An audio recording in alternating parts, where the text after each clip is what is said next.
All right, we'll go ahead and get started. I apologize for the slight delay. Welcome to our Committee of Adjustment, I guess on the eve of the equinox. If you do have a cell phone, I'm going to ask you to turn your ringer off, and if your phone rings during the meeting, please answer it when you're beyond earshot. Now, members of the public with a particular interest in any application, please be sure to fill your name and address out on the sign-up sheets that are located just to the left of the doors here at the back of the room. That's actually very important, as you'll see in a minute. So I'll now read the following notice. The notice of decision for the applications we review this evening will only be forwarded to those who have either presented a written request for the decision or to those who have recorded their name and address on the sign-up sheets at the back of the room. Furthermore, a formal request is necessary to be advised of a possible Ontario Land Tribunal hearing on these matters, and in order to be allowed to make a presentation to the Ontario Land Tribunal, which is otherwise known as the OLT. Now, if you are following along remotely, welcome, and you'd like to be notified of the decisions or of any appeals that may result, then please send an email to our Secretary-Treasurer. Her name is Lindsay Stamen, and her email address is lstamAnn@cityofkingston.ca. Be sure to include your full name and address and the file number of the application. So I'd now like to share with you the 5-part format I'm going to be using as we navigate through each and every application this evening. In the first part, I'm going to start by introducing the applications. And if you are the applicant, I'm going to invite you to come and sit up to my right at the speaker's area where there's a mic very similar to this. And I'll ask you to push the red button, the little button to turn the mic on, and I'll have you state your name and address for the record. We record that for the record. Then I'll give you an opportunity to add anything further to the application. In the next step, I'll invite members of the committee to ask questions of either the applicant, their agent, or staff. And then in the third step, I'll open the public portion of the meeting. Now, members of the public can line up at the speaker's area to my right, and you can raise your virtual hand in Zoom if you're following along remotely. And when I recognize you, I'm going to ask you to state your name and address for the record, and then you'll have an opportunity to make a presentation, to make your statement, or ask your questions. Each speaker will be allowed 5 minutes, and we'll be sure to keep track of the time. And I'll be sure to give a warning mark at around the 4-minute mark. Now, it would be helpful if speakers do not repeat the same information. So if somebody has already covered a point that you wish to cover, please don't feel compelled to repeat that. That's just not helpful for us at all. And yeah, that's about it. Now, during this portion, don't expect an immediate answer after you've made your comment or your presentation, because it is at this point where we physically record your questions and comments, and it's only after I close the public portion of the meeting will the questions and comments be addressed by the applicant, their agent, or staff. I'm going to be calling 3 times for public comments before I close the public portion of the meeting. And once that happens, then in the 4th step, I'll give the applicant or their agent or staff an opportunity to address each one of those comments that were brought up from the public. And then in the 5th and final step, I'll turn the meeting over to the committee, where we will deliberate on the applications and make our ultimate decision. And then we rinse and we repeat. I'll use the same format for every application this evening. So I'll now call on Beth to confirm quorum. Thank you, Mr. Chair. Through you, I can confirm that we do have quorum. Currently absent would be member Anise Karaj. Right, thanks very much. Okay, so I'll now call the meeting to order at 5:36 p.m. And I'll refer you to the agenda. So, committee members, there was an addendum that went out late this afternoon on so it has been amended, and there's also been a request for the applicant, for item number C to go first. There's a scheduling issue. So they have requested to be bumped up to the first application this evening. So if you have no problems with that, can I call for a motion to approve the agenda as amended and with the addendum? So moved by Somnath and seconded by Peter. Any discussion? Okay, so all in favor, raise your physical hands, and that's unanimously carried. Thank you. All right. Now, confirmation of the minutes from the March 6th meeting. Everybody's had a chance to review them. Can I call for a motion to approve those minutes? So it's moved by David and seconded by Somnath. Any discussion? So all in favor, raise your physical hands, and that's unanimously carried. Thank you. Are there any disclosures of pecuniary interest? Yes, Ken. Yeah.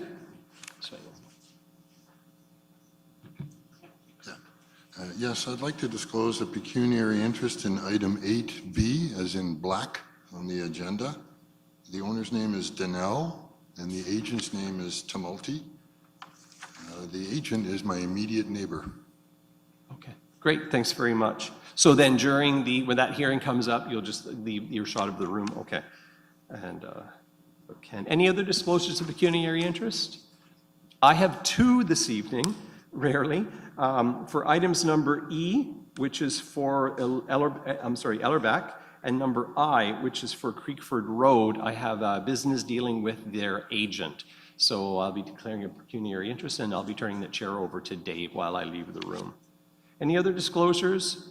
And I don't see any, okay. We have no delegations. There are no requests for deferral this evening, and we have no returning deferred items. So the first piece of new business, we're going to jump over to number 8C, which is an application for minor variance. So Elizabeth, can I get, Lindsay, I'm sorry, can I get you to read this into the record, please? Through you, Mr. Chair, our first application tonight, 8C, is an application for minor variance, file number D13-076-2021 for address 1 The Point Road. Thank you.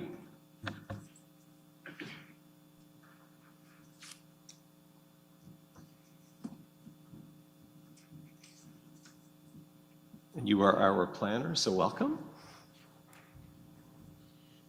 This microphone is on, right? Perfect. Okay. Good evening, everyone. I am also the planner from the city who has been assigned to this file. This is a minor variance application to increase the permitted height of a detached accessory building at 1 The Point Road. On this slide, we see the key map, which is Exhibit B, and the neighborhood context map, Exhibit C, for reference. So this application was submitted prior to the passing of our new zoning bylaw. The variance will be to the former zoning bylaw, 3274, and it will proceed under the transition clauses that we have in our new zoning bylaw. In bylaw 3274, the maximum height of an accessory building is 5 meters, and the applicant has proposed a height of 6.7 meters. Here is the site plan. The proposed accessory building footprint is shown in green, and it has been located to use the existing driveway, and also this location was chosen in consultation with the Cataraqui Conservation Authority in regards to water setbacks. So on this slide we see the elevations, and I've marked the level of finished grade in yellow on this slide. So from the Point Road, which is the top two elevations on this slide, the structure will appear basically as a single story. And then if you were to look at the structure from the house and more from the water side, you do see it more as a 2-story with a fairly significant change in grade across the foundation of the building. Signage was posted, notice was mailed, and an ad was placed in the WIG Standard. No public comments have been received for this application, aside from a comment in support from the immediate neighbor that was included in the applicant's submission materials and is an exhibit in the report for you. And this application is being recommended for approval. I leave this in your hands, Mr. Chair. Great, thank you very much. So do we have an applicant or the agent with us this evening? for 1 The Point Road? Yes, if you want to come and take a seat over here.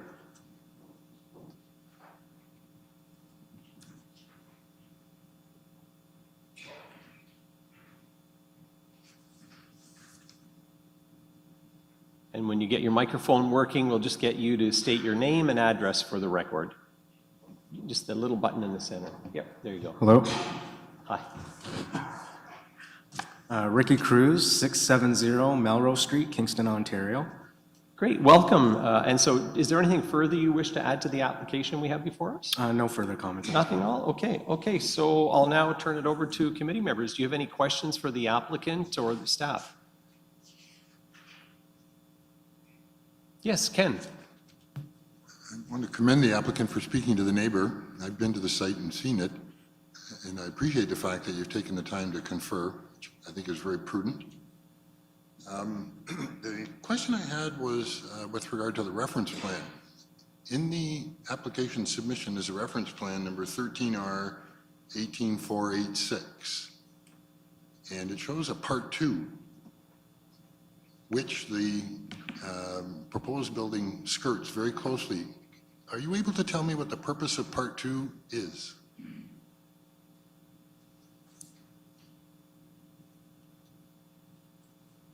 Sorry, which drawing are you looking at, sorry? Is it a page number of the, do you have that on a page number of the application?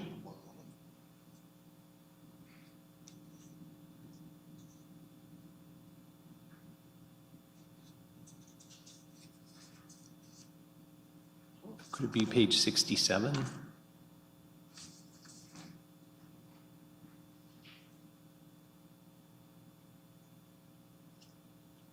I'm sorry, I don't see a part 2. 86.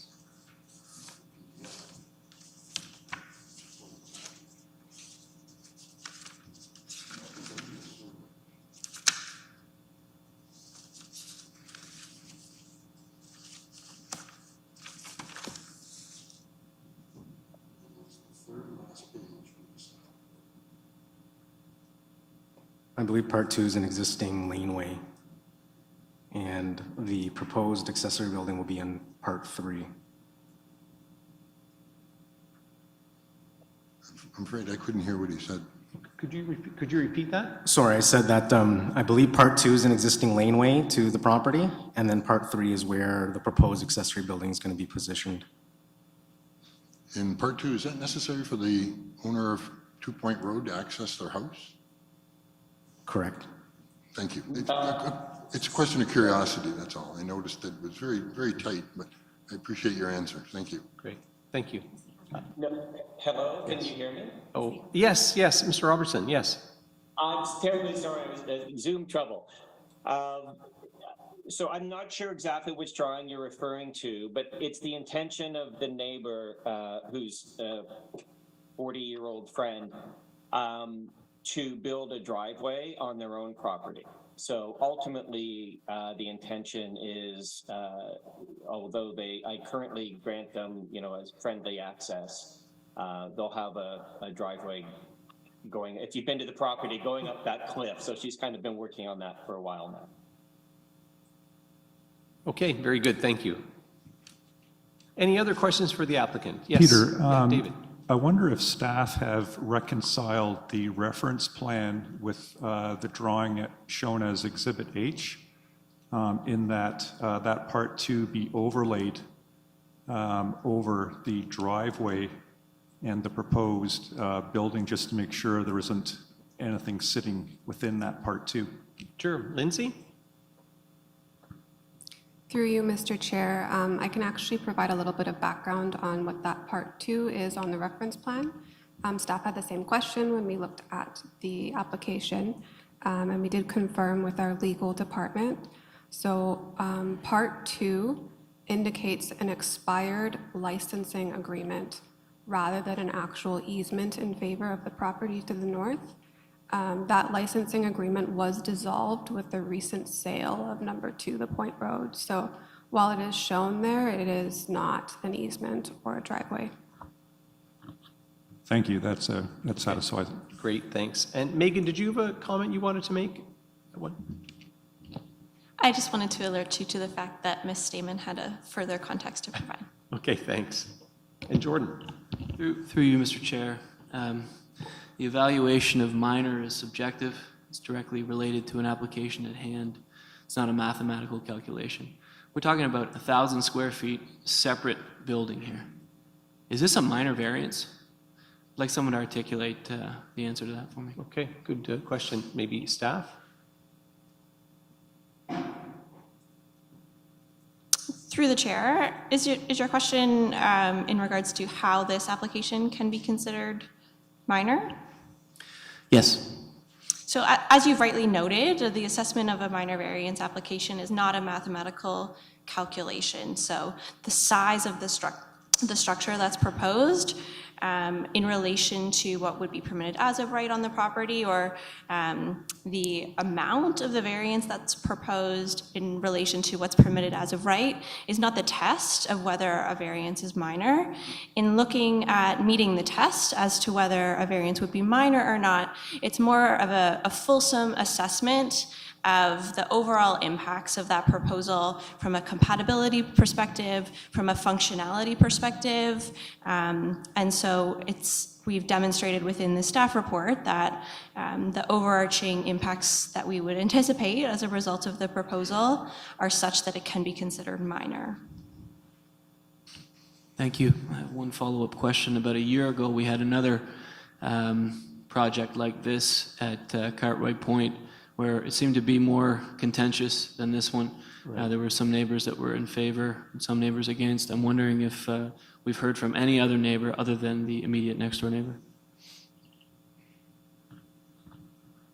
Through you, Mr. Chair, we have not heard from any other neighbors for this application. Thank you. Great. Any other questions from the committee? Okay, so now I'll turn it over to the public and open the public portion of the meeting. Do we have any members of the public with us this evening who wish to speak to the application for 1 The Point Road? Please raise your hand or virtual hand in Zoom. Do we have anybody with us this evening wishing to speak to the application for 1 The Point Road? Please raise your physical hand or virtual hand in Zoom. Anybody in the gallery? Okay. And my third and final call, do we have anybody with us this evening wishing to address the application for 1 The Point Road? Please raise your hand. And seeing none, I'll close the public portion of the meeting and come back to the committee for a motion. So moved by Somnath and seconded by Ken. Okay, any discussion on the application? Dave? I'd just like to confirm that this is the preferred location from the Conservation Authority, or?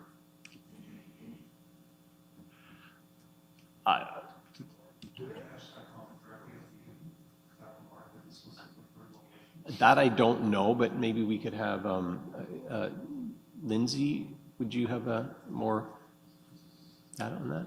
Through you, Mr. Chair, the application was circulated to the Cataraqui Conservation Authority, and they had no concerns with this location. And they did identify that they like that it is tucked behind the existing driveway, which removes it away from the water on the sort of east side. Any other discussion? No, I see none, so I'll call the vote. All in favor, raise your physical hands. And that is, okay, 1, 2, 3, 4, 5 opposed and against, and 1 against. Okay, so 5, 4, and 1 against, and that is carried.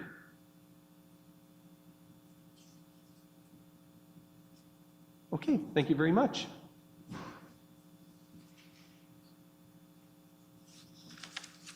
So now we'll go back to number 8A in our agenda, which is an application for minor variance for 3107 Highway 15. Lindsay, can I have you read this into the record, please? Through you, Mr. Chair, 8A is an application for minor variance, file number D13071-2022 at 3107 Highway 15. Great, thank you. And welcome, Ricardo. All right, thank you. Good evening, through you, Mr. Chair. This is an application for minor variance at 3107 Highway 15.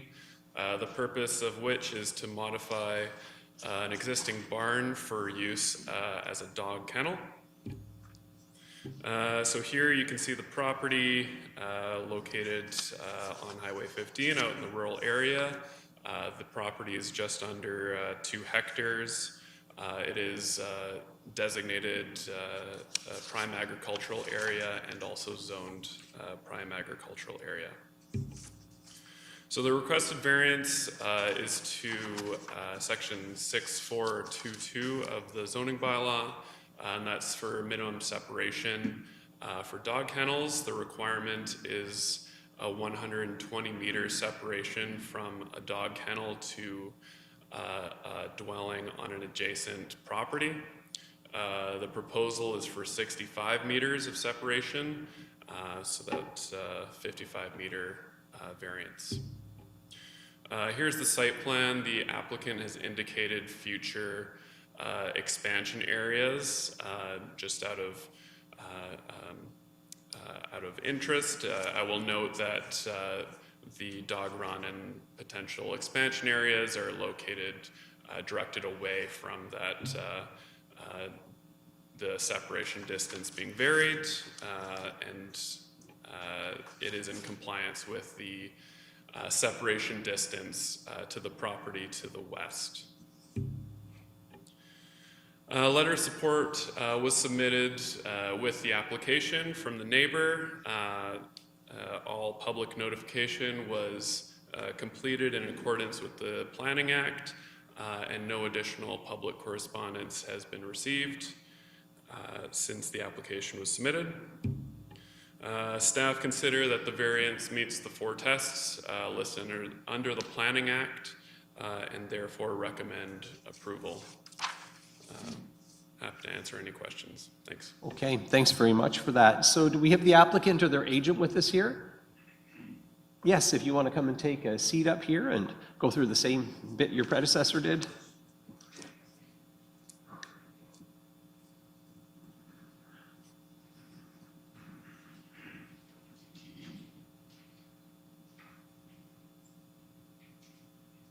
Right on. So we'll get you to state your name and address for the record.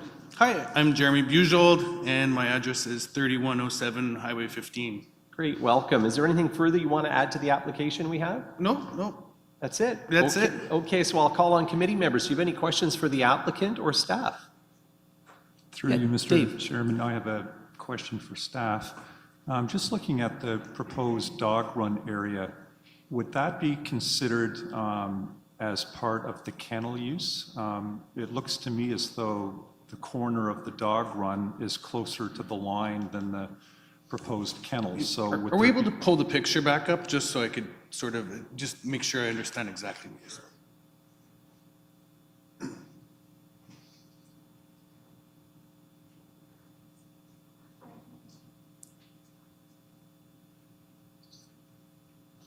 Just take a minute. Yep. Yeah. In the meantime, I can, through you, Mr. Chair, Yes, I can please. respond to that Yeah. question. So the dog run does form part of the dog kennel, as the picture comes up here, but the variance is not from the dog kennel to the lot line.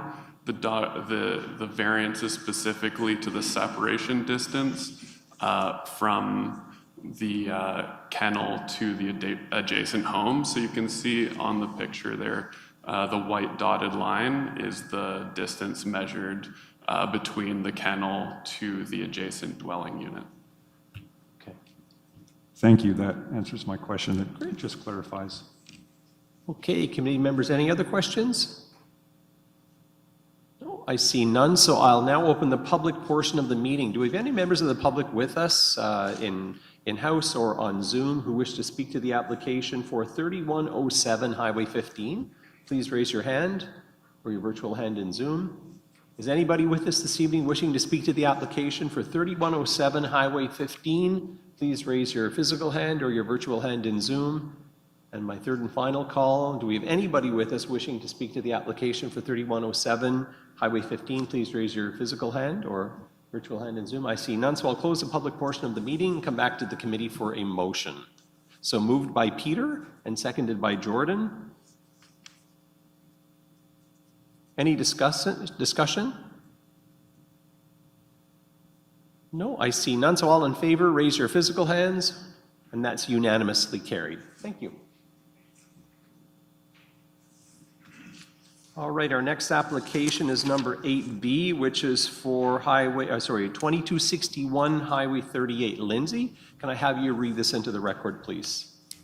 Through you, Mr. Chair. Up next, we have an application for minor variance and consent, file number D10-049-2022 and D13-075-2022. Address is 2261 Highway 38. Thank you. And who's our planner on that? Right here. Oh, hey, how are you? Welcome. So through you, Chair, this is application for minor variance and consent for 2261 Highway 38. The purpose and effect of the minor variance and consent application is to sever one parcel of land from the property located at 2261 Highway 38. The proposed severance will result in a 1.65 hectare parcel of land with approximately 72.67 meters of lot frontage along Highway 38. The retained lot will be 1.53 hectares in size with 72 meters of lot frontage along Highway 38. The minor variance application is requesting relief from the requirement of lot frontage provision of the RU zone to permit a minimum lot frontage of 72 meters where 90 meters is the requirement. The minor variance section is 8.8312 for the minimum lot frontage. The requirement is 90, the proposed is 72, and the variance requested is 18 meters. So the property is located on the south side of Highway 38, and that's just north of Burbrook Road. The retained will be on the left side, the severance will be on the right. Again, here's the site plan that the applicant is providing. The 1.53 is on the left and 1.65 hectares is on the right side. Requested consent and minor variance application maintains the general intent and purpose of both the City of Kingston official plan and zoning bylaw number 2022-62. The proposed is desirable for the appropriate development or use of land, building, or structure, and a requested variances is minor in nature. As such, the proposal application meets all four tests of subsection 45(1) of the Planning Act, and application is being recommended for approval subject to the proposed conditions. Approval of this application will allow the severance of one lot and for the construction of proposed future single detached houses. It's important to note, no public comments were received by the planning department as well. Thank you. Okay, thanks very much, Jason. All right, do we have the applicant with us this evening, or their agent? Online, perhaps? Yeah, online. Oh, great. Can I have you state your name and address for the record, please? Yep. Hi. Matt Thomasy is representing me, but it's Eric Donnell, and my current address is 3928 Clark Road, Kingston, Ontario. Okay, so who will be speaking then with us this evening? Will it be Matt? Okay, thanks very much. I will. Okay, welcome to both of you. So is there anything further you want to add to the application? No, not right now, on our end. Eric, do you have anything to add? Okay. No. Okay, so I'll ask committee, I'll turn it over to the committee. Committee members, do you have any questions for the applicant or their agent or staff? Yes, Peter.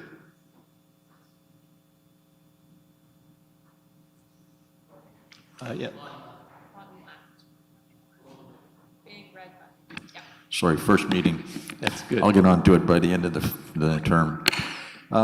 Just a question I have in regards to the hydrologic or geologic, that survey, the assessment that has to be done.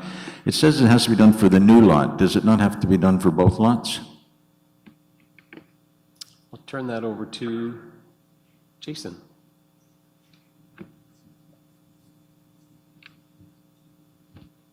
Through the chair, we'll just pull up those conditions so we have them in front of us. So yes, in this instance, it is being recommended as a required condition of approval for both the severed and the retained. It's, so it's one geological assessment, but they'll test multiple wells? Whether they would ultimately need to provide two separate reports, or they could combine it in one report. I think from staff's perspective, either of those options would clear the condition, but both of the properties need to be assessed for hydrogeology. Okay. Yeah, I just took the quote from the planning report, and I was quite surprised that it would only be required for the severed lot, not for the existing. So, but as you're saying, both lots will be assessed. Okay. Yeah. Okay, thanks. Any other questions from committee members? Oh, Jason, did you want to address that as well before we move on? So just pointed out, number 8 condition does say for water quality or water supply for the newly created lot. So both lots are in there for the notice of decision. Each newly created lot will have the yes. Okay. Any other questions? Yes, Jordan. Through you, Mr. Chair, question for the applicant or the owner. I wonder if the neighbors at 2291 and 2253 River canvassed as to their view as to this property being split in two. All right, I'll maybe turn that over to Mr. Tomilty or Mr. Donnell. We haven't heard, well, from Asterix Engineering, we haven't heard feedback from any of the neighbors. Eric, have you received any comment from the neighbors? No, when we were putting the sign up, the neighbor to the south came over just to ask what was going on, and he didn't say anything. I told him what we were planning on doing, and that was the end of that. And I don't know if everybody knows this, but we missed the last committee, so that the sign was posted twice. Yes. Yeah. We apologize for that. Okay. Any other questions? Thank you. No? So I do have one question. I think it's maybe more for staff. It's about the recommendations, number 11, which is the noise study. And it references it back to clause 5.24 and 5.25 of the official plan. So generally, I know when noise studies are done, it's usually because somebody is proposing to do something that could cause a noise impact. So the noise study is done to address all of that. This is a little different in that they're making a residential lot to put a house up and cars will continue to go by. It's not something that the application is doing. So what's the big, I guess my big question is, on whom is the benefit conferred for the noise to have the noise study done? Through the chair, good question. So you're correct that a noise study can be triggered in some instances based on the potential noises that the new use that's proposed might be generating on the property. But the official plan can also require a noise study where a sensitive land use is proposed in a location where there might be existing sources of noise that need to be taken into consideration to ensure that that use or that development is appropriate in that location. And so in particular, the official plan triggers the requirement for a noise study for developments along arterial roads, and Highway 38 would be one of those under Schedule 4 of the official plan. So that's where that requirement is coming from in this instance. Okay, so then to follow that, would anything happen in the study that would say, oh no, you can't sever this lot? Through the chair, if that were to be the case, then that condition of approval might not be able to be fulfilled, and so we would have the information that we would need at that stage to, potentially not proceed with approval of the severance as a result of that. Okay, and then presumably we've had these done before for similar consents. What's the general outcome or consensus of the noise study in a case like that? In the event that we were to find that the noise couldn't be mitigated appropriately? Or maybe if you've heard that, or maybe you've not heard that, but how do these generally report out? Is it usually just, no problem, and go ahead? In my experience, there would, if there was a concern, there might be mitigation measures that could be put in place. That would be a recommendation of that noise study in order to appropriately mitigate that concern. Okay, and then my final question is, give me an example, if you could, of a mitigation measure that would be put in place. Sure. I won't claim to be an expert on the subject of noise and acoustics, but something that I've certainly seen before is extra painting in glass windows that are fronting on an arterial road. There's sometimes like sound attenuation walls that we could use. Landscaping features can sometimes help. So there's a variety of mechanisms that we've seen used in the past. Okay, very good. Thanks for that. I have no other questions. Committee members, any more questions? Dave?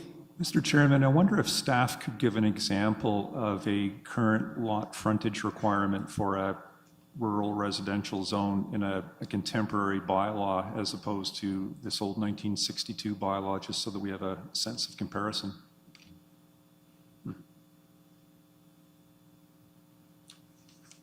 I don't see anybody jumping for the mic. So just confirm, the question was the old 7626 bylaw compared to 2262 bylaw?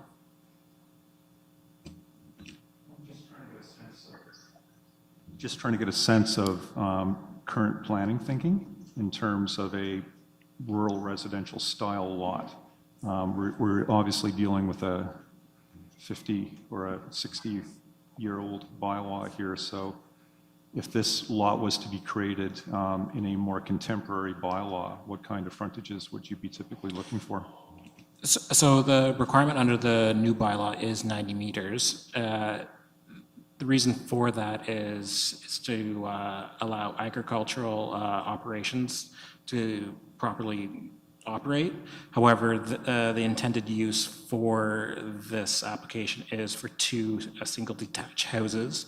So we would recommend the 72 meters is appropriate planning. And Megan, follow up. Through the chair, I'm happy to add a little bit further to that. So that's a great question because interestingly, the 90-meter requirement is the requirement that was brought under the new City of Kingston zoning bylaw that was approved by council last year. Prior to that, the former zoning bylaw in this location had a requirement of 60 meters of minimum frontage for the creation of a rural residential lot, but where the lot was to be used for agricultural use, there was a much wider minimum lot frontage requirement. So I think the thinking of the consultants who worked on this particular section of the new City of Kingston zoning bylaw was to provide for a minimum lot frontage requirement within the rural area, regardless of whether the lot was primarily residential or whether it was more so agricultural. But what we're seeing a lot in the implementation of those new provisions is that the 90-meter frontage is not necessarily required in order to provide for a viable building envelope for rural residential use in the rural area. And so staff have a comfort level that in some instances, reducing that down to, I think in this case it's 72 meters, is appropriate and would continue to meet the functional needs of a residential use in the rural area where that lot isn't primarily being focused around an agricultural operation. So 60 meters was previously envisioned, and this is in excess of the 60 meters, so that kind of drove your thinking as well. It's certainly a consideration, yeah. Okay. And committee members, any further questions? Okay, so now I'll open the public portion of the meeting. Do we have any members of the public with us this evening wishing to speak to the application for 2261 Highway 38? Please raise your physical hand or your virtual hand on Zoom. Do we have anybody with us this evening wishing to speak to the application for 2261 Highway 38? Please raise your physical hand or virtual hand. And my third and final call, if anybody is wishing to speak to the application for 2261 Highway 38, please raise your hand now. Otherwise, I will now close the public portion of the meeting and come back to the committee for a motion. So moved by David and seconded by Jordan. Any discussion on this? Okay, so all in favor, raise your physical hands, and that is unanimously carried. All right, thank you very much. Oh, thank you very much. All right, so the next application, we're jumping over to 8D, which is an application for minor variance. Lindsay, can I have you read this into the record, please? Through you, Mr. Chair, our next application is an application for minor variance, file number D13073-2022 at 28 Riverside Drive. And you are the planner, so welcome again, welcome back.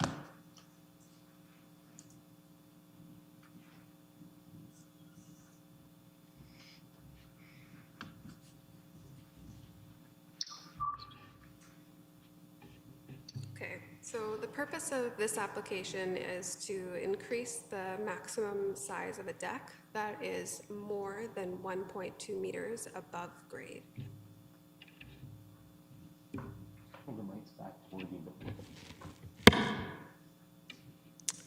So here we have the key map and the neighborhood context map. The proposed deck is to be located on the rear of the existing detached dwelling. Note that there are no neighbors to the rear of this property as we are on the water, and there is also significant tree cover that exists on the lot currently as shown on the neighborhood context map. So the zoning bylaw permits a maximum of 30 square meters of a deck to be more than 1.2 meters above grade, and this proposal is for a deck of 70 square meters above that height. So on the site plan, you'll see the existing deck shown in red, and the increased size is indicated by the blue area. So the height of the proposed deck is due to a walkout basement and elevation changes on the lot.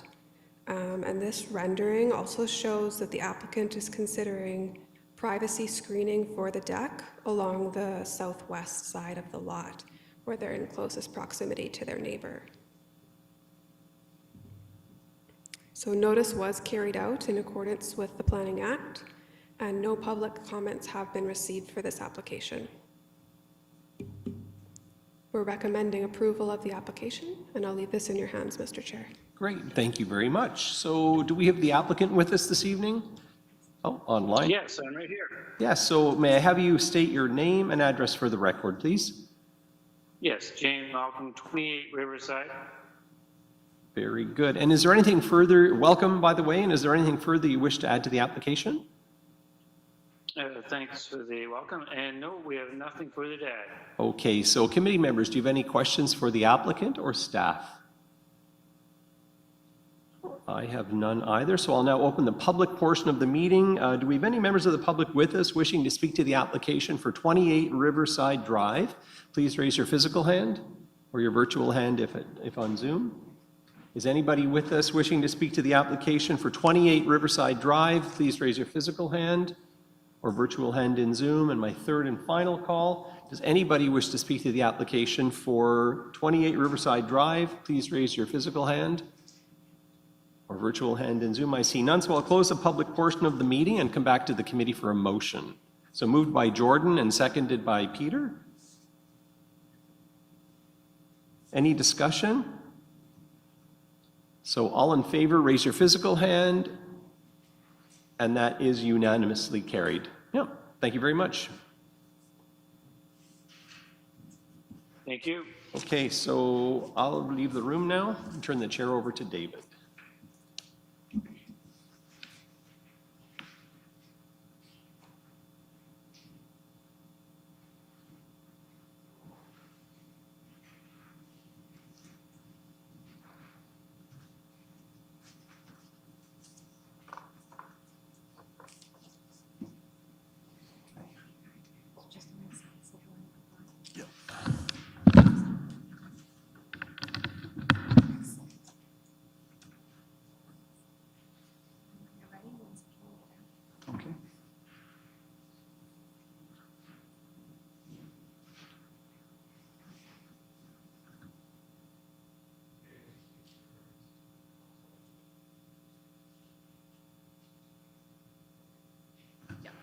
Okay, Lindsay, when you're ready, let's have the next application, please.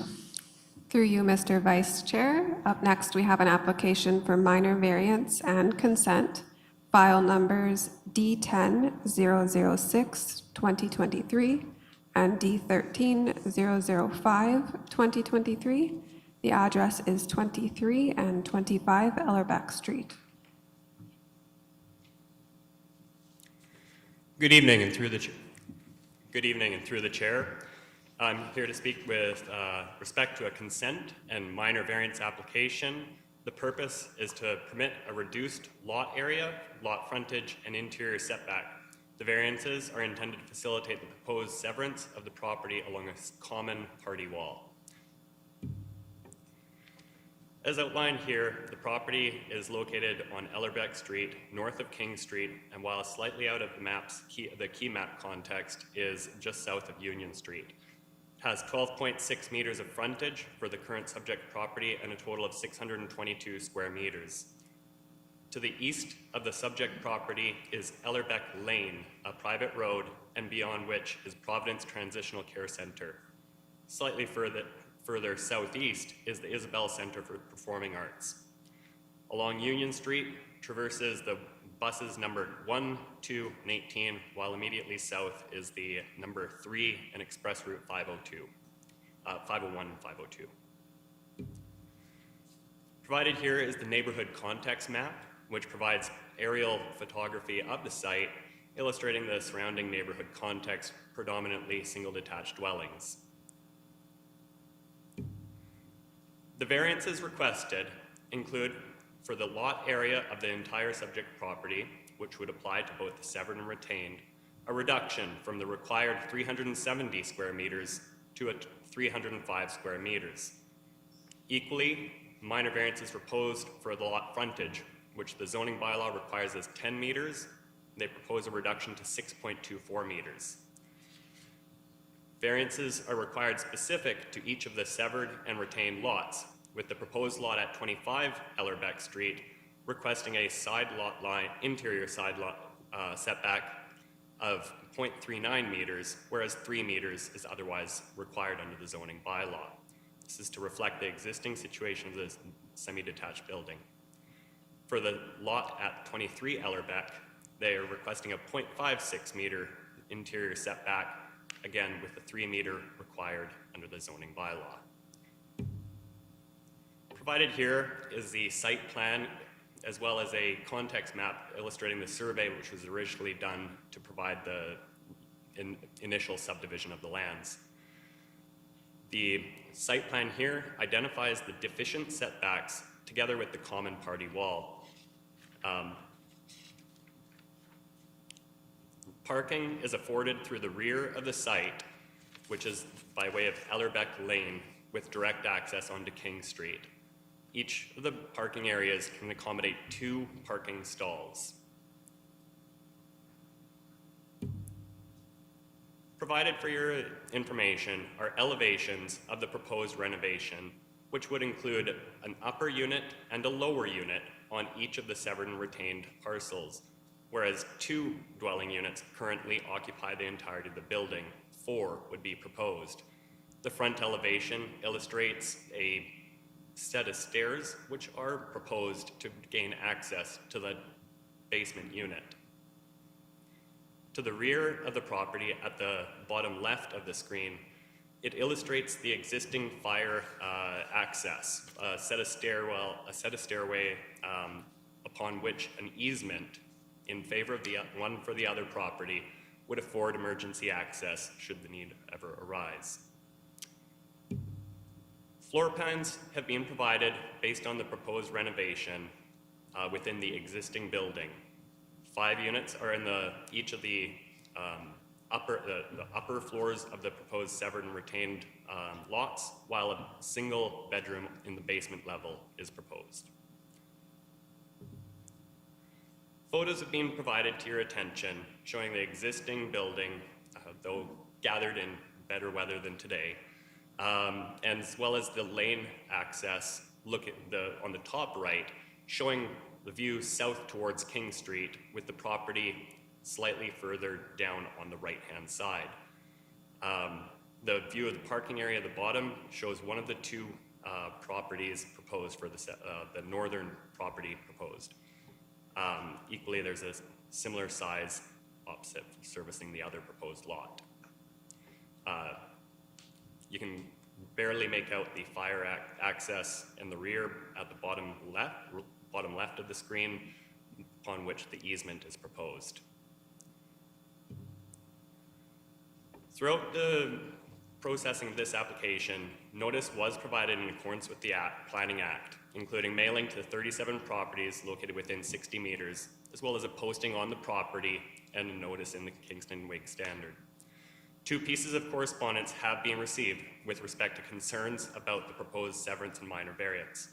Specifically, these concerns can be broadly defined as the ability to accommodate parking, the contractor parking and construction access with reduced interior yards, the distinction of what is considered minor, and construction practices and parallels to an adjacent development causing significant issues. In respect to the ability to accommodate parking, the proposed and severed lots would each provide parking of 2 stalls in accordance with the requirements of zoning bylaw 2022-62. I highlight that that bylaw was intended to, in part, implement the power of parking, a new paradigm of parking for the city of Kingston, which provided relief for parking in the hopes of increasing housing affordability, transit usage, and other public benefits.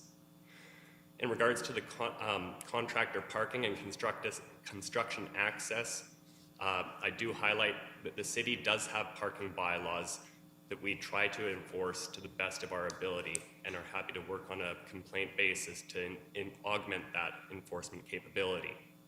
With the specific comment about the reduced interior yards making construction access not feasible, I do highlight that the 0.48 side yard setback does allow for a person to traverse across and is a reflection of the existing conditions on the site, which would not be impacted by the relief being sought or not, as any construction process, renovation, or addition would require the same constraint.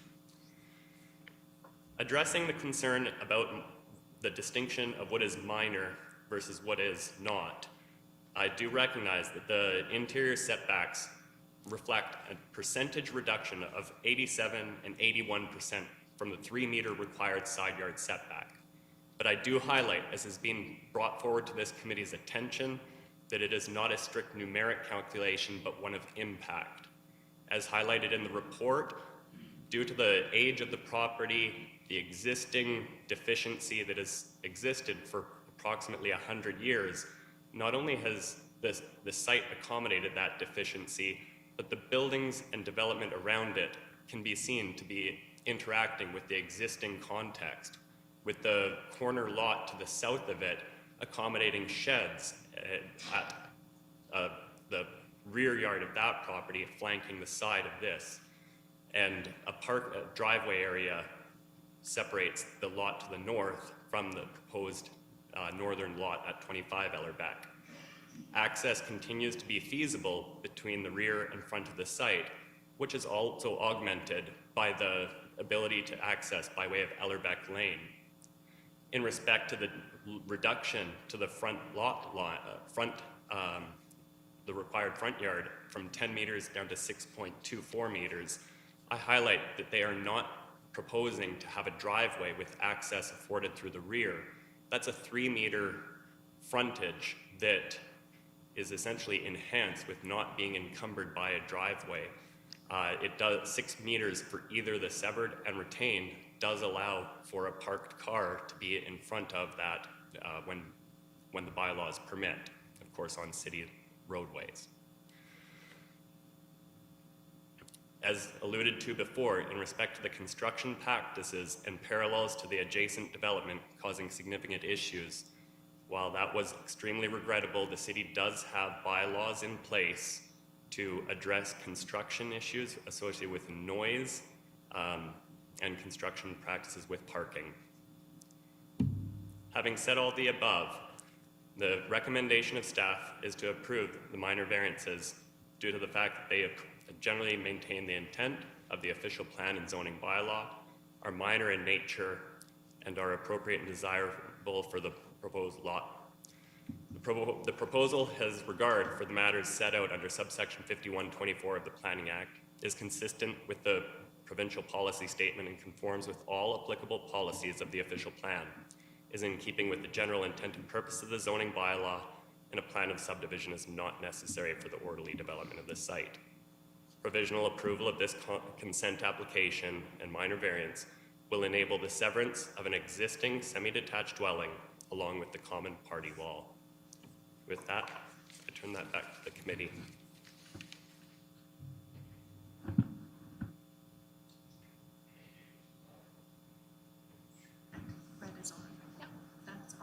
Okay, thank you. I'd like to ask the applicant if they have anything further to add at this time.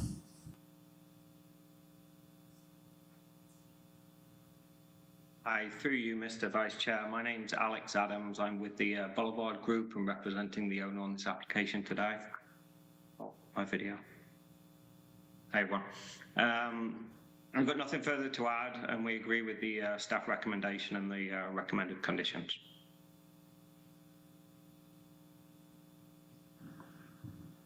Thank you.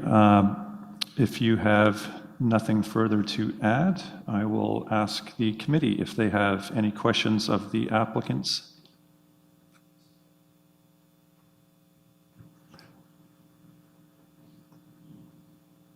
Mr. Chairman, I have several questions if I could, and I will direct them to staff first. My understanding of the application is that the matter of the basement apartments is separate. It's not a part of the applications from a legal point of view. It's a variance and a severance. Is that correct?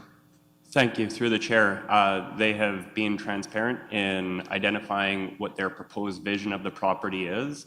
And through that, actually, it's helped staff review whether any other minor variances are required through what they see as the ultimate development proposal. Here, no other variances are identified. At least not yet. My second question is, notwithstanding what you just said, is how many parking spaces are required right now for the semi-detached building as on one lot? For the 2 units which currently exist, the property is required to provide 2 parking stalls, 1 per dwelling unit. Under the proposed condition, each of the severed and retained lots would be required to provide 2 stalls, and that, of course, assumes that there are 2 dwelling units in each of the 2 lots. So that answer takes into account the basement apartment? Through the chair, correct. Each of the severed and retained are proposed to accommodate 2 lots, 2 units rather, and each of those 4 total units would be required to provide 1 parking stall each. And are staff satisfied that 4 parking stalls can be fit at the back of the property in the manner Through the that I chair. understand this application proposes? Through the chair, it does appear that it could readily accommodate that, either through utilizing the 6-meter width or using stacked parking. It looks like that, through the chair, correct, stacked parking being one in front of the other. And would I understand correctly, the applicant will have to go through a zoning verification for the purpose of that basement apartment? I appreciate that site plan control doesn't apply, but to get a building permit, you're going to have to go through a zoning verification, meaning the layout, the details will become clear to staff at that time. Is that correct? Through the chair, absolutely correct, is one of the requirements for obtaining a building permit is that it complies with all applicable law, with the zoning bylaw being one of those. Staff at the planning department always review a proposed building permit to ensure compliance with all provisions of the zoning bylaw. If I could further, are staff knowledgeable on the nature of the right-of-way at the back on Ellerbrick Lane? Who owns it? What is the legal nature of the right-of-way? Through the chair, we were provided with information that the applicant has legal access over that right-of-way, which I understand belongs to the Providence Care Center, the property to the further east.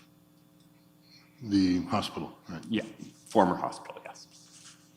And the reason I ask, of course, is that rights-of-way are great, but when the use of a rights-of-way begins to change, then it can become contestable, as far as I understand it. It's a question of degree and what prescription or what detail goes with the rights-of-way. 4 cars may not be a radical change, but by way of example, construction access through the back, which might alleviate issues on Ellerbick Lane, may simply create issues elsewhere. And I wondered whether, if staff are aware, whether the applicant contemplates construction access through the back, should they proceed with construction? Through the chair, that's a great point about legal access. Of course, right-of-ways being limited to the extent as permitted in that instrument.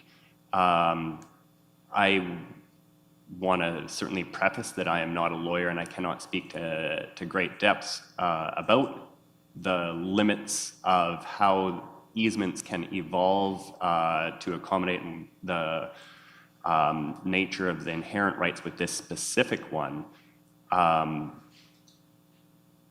So I can really only hazard that it is a typical evolution that the severed lot would inherit those rights to the extent that it still conforms with that initial right-of-way. I would sort of want to make sure that I'm couching everything to be perfectly true.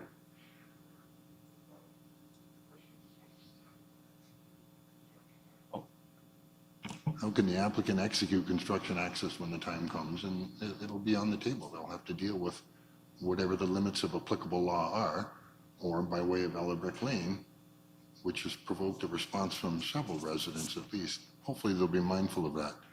When I visited the site, I noticed there was a very large tree on Ellerbick Lane, almost dead center, down the middle of the lot. And I looked at the survey and didn't see it, and I conclude, at least from that much, that the tree is on Ellerbick Lane and not on the subject property because it's not shown on the survey. I appreciate it's not a topographical survey, but that survey otherwise shows other vegetation on the property, particularly the cedar hedge. So I concluded the tree was likely on Ellerbick Lane, and I wondered whether that tree would in itself become jeopardized by the need for greater parking access or construction access. If it's owned by the hospital, then the disposition of the tree, I presume, is up to the hospital.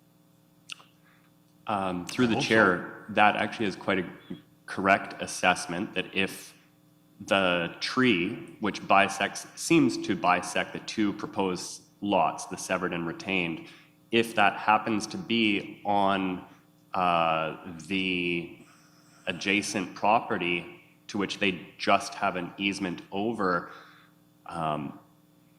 I would assume they would at least need the consent of that owner for the removal of the tree. I also highlighted earlier about it appears, given the 6 meter wide, 6.24 meter wide lot frontages. Now I could go back to the survey to double check how wide it is in the rear, 6.27 and 6.16 meters. You know, it's fathomable that they could meet the driveway width, which for this instance would be 2.75 meters, without the unfortunate sacrificing of that tree, if they had the legal right to remove it because it was on their property. But even absent that, it appears by all accounts that they could still accommodate 2 stacked parking stalls, so maintaining the current situation but having 2 stalls, one in front of the other. Did I understand you to suggest that the parking could occur in the front yard as well? In your remarks at the podium, did you speak to that matter? Through the chair, that was something that I referenced in respect to the lot frontage being 6.24 meters. And that is sufficient width to accommodate a vehicular parking on the street, subject to parking bylaws of the city. I highlighted that because they were looking for a reduction from that required lot frontage of 10 meters. So in the standard situation, and this speaks to the nature of the impact of that reduced frontage, by not providing the drive aisle to access their parking at the front, that affords the remainder of the space, which in this case is 6.2 meters, if we'll just round, which accommodates a vehicle still. And I understand that could be done today, irrespective of the severance and the variance. In other words, if they wanted 2 driveways in the front yard, they could do it, subject to the curb cut and the sideway cut. Is that correct? Through the chair, if they were to approach the city, they'd be limited by the 40% of lot frontage, but I think they do actually are guaranteed 3 meter minimum. And I look to Megan Robideau for confirmation. I was on and then I turned it off through the chair. Correct. They would be subject to the zone performance standards for driveway width in the city, but you're also correct, Mr. Dakin, that they would be required to obtain an entrance permit from our engineering and transportation services group to provide for the curb cutting that you've described, but subject to being able to meet the zoning requirements for driveway width, as well as meet any requirements of engineering services to provide for a new entrance in this location. That's correct, that we anticipate that that would be feasible. Through the chair, if I could elaborate on that. On a cursory glance, it does not look like they could meet the required driveway width and entrance, as well as where they are proposing to have their stairs access that lower unit, as we would require a 1.2 meter wide walkway. So having the required walkway would preclude the ability to have that front yard parking. On a cursory glance, I do caveat with that.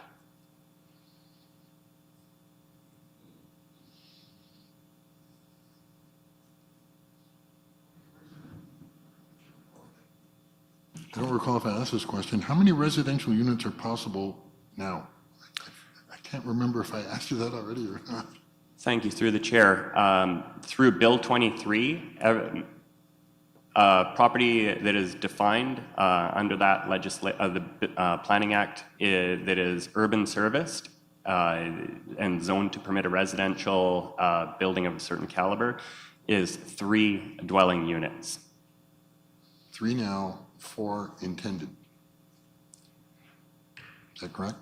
Through the chair, for added clarity, because of course we're talking about a severed, a retained, and an existing situation. So for added clarity, each the severed and the proposed would have all the rights of a separately conveyable lot and could accommodate 3 units subject to parking, setbacks, etc. So for a grand total of permissible under legislation of 6, whereas 2 are currently exist and 3 could permissibly exist. Okay, thank you very much, Mr. Chairman. Do we have any? Oh, we do. Thank you. Yeah, I think, Ken, you've addressed some of the questions I had. Again, with the parking, I understand that for each dwelling unit, just to confirm, would require at least 1 parking space per dwelling unit. Now, when I reviewed the request here, I didn't see anything indicating that we're going to be more than 2 dwelling units in this after this severance and minor variance, if approved. Basically, it was so that each side of that party wall would be you would be able to treat it as a separate property, and one half could be sold as opposed to having to sell the whole property. That's what I got from the application. I hope I'm correct in that.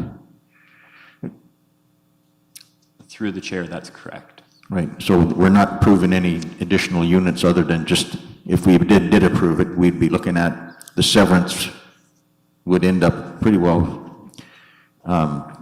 be the same as what's there now. I didn't see anything about development or construction or renovations or anything in the application that I reviewed. So again, if they did want it, again, with respect to what Ken mentioned, if they did want to do renovations and create additional units, that becomes a whole separate matter. It goes to the city for a different application for a permit to do that. That couldn't be done with this approval of this application. Through the chair, and just for added clarity, by way of creating the legally separately conveyable parcel of land, right, the severed and retained, each of those would be afforded all of the rights afforded under the Planning Act as well as the zoning bylaw, which speaks to what you can do per property. So by creating that severed and retained parcel where one currently exists, you would, as was highlighted through this committee earlier, allow for the development rights of up to 3 units as permitted by the Planning Act and the City of Kingston zoning bylaw, subject to various requirements. Now, for transparency, the applicant has come to the city and to this committee outlining their intention to provide 2 dwelling units within each of the 2 proposed severed and retained lots.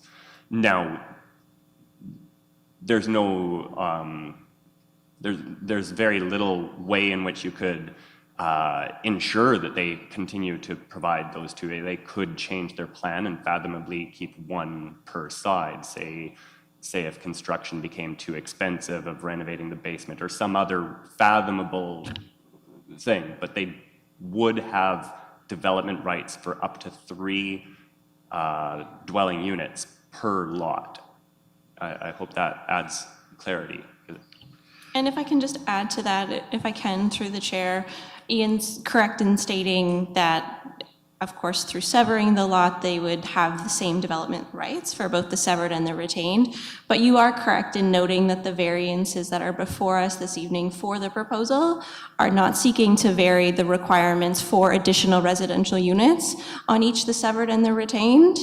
The applicant would have the right to proceed with a building permit submission for an additional residential unit on each the severed and the retained if they wish. As they've noted, they intend to, subject to the approval of the minor variance and the consent to sever the property. And those would then be subject to the requirements of the zoning bylaw for additional residential units. But as Ian's noted on our precursory review of those requirements, such as parking and a walkway for access, we don't anticipate, based on the information that's been provided thus far, that they would be unable to meet the requirements of the zoning bylaw for the additional residential units should the property be severed. Okay, just I think you've clarified what I was. We're not looking at an application for additional units. We're looking at simply sever the 2 into 2 separate properties. That's what I read when I went through it. Also, they talked about the vehicle entrance by way of Ellerbeck Lane, serving multiple properties, and parking is at the rear of this particular property. And it also, I read in the report, it said each half will maintain its road frontage on Westbrook Road. I think that must have been a typographical error, I would imagine, in the report. Through the chair, it's my utmost apologies that I made that error.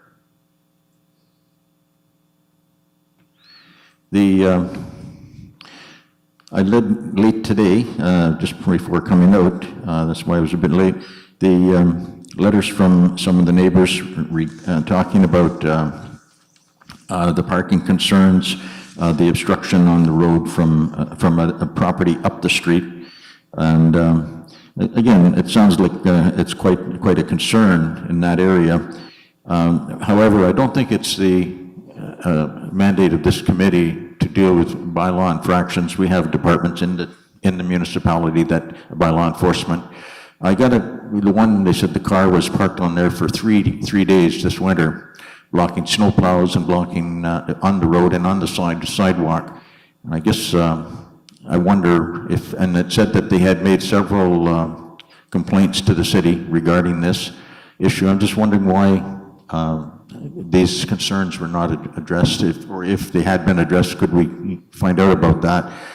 It's not our business here. It's not our mandate. However, I find that with the heavy snow that we had, somebody parked on that street for 3 days. Would the parking or the bylaw enforcement not be able to remove that vehicle? I'm sure under the parking bylaw there must be something in there. And if not, if so, why did they not do that? Through the chair, you're correct that we do have parking bylaws in place for on-street parking in these locations. And as a city, when it comes to enforcement, we do operate on a complaints basis.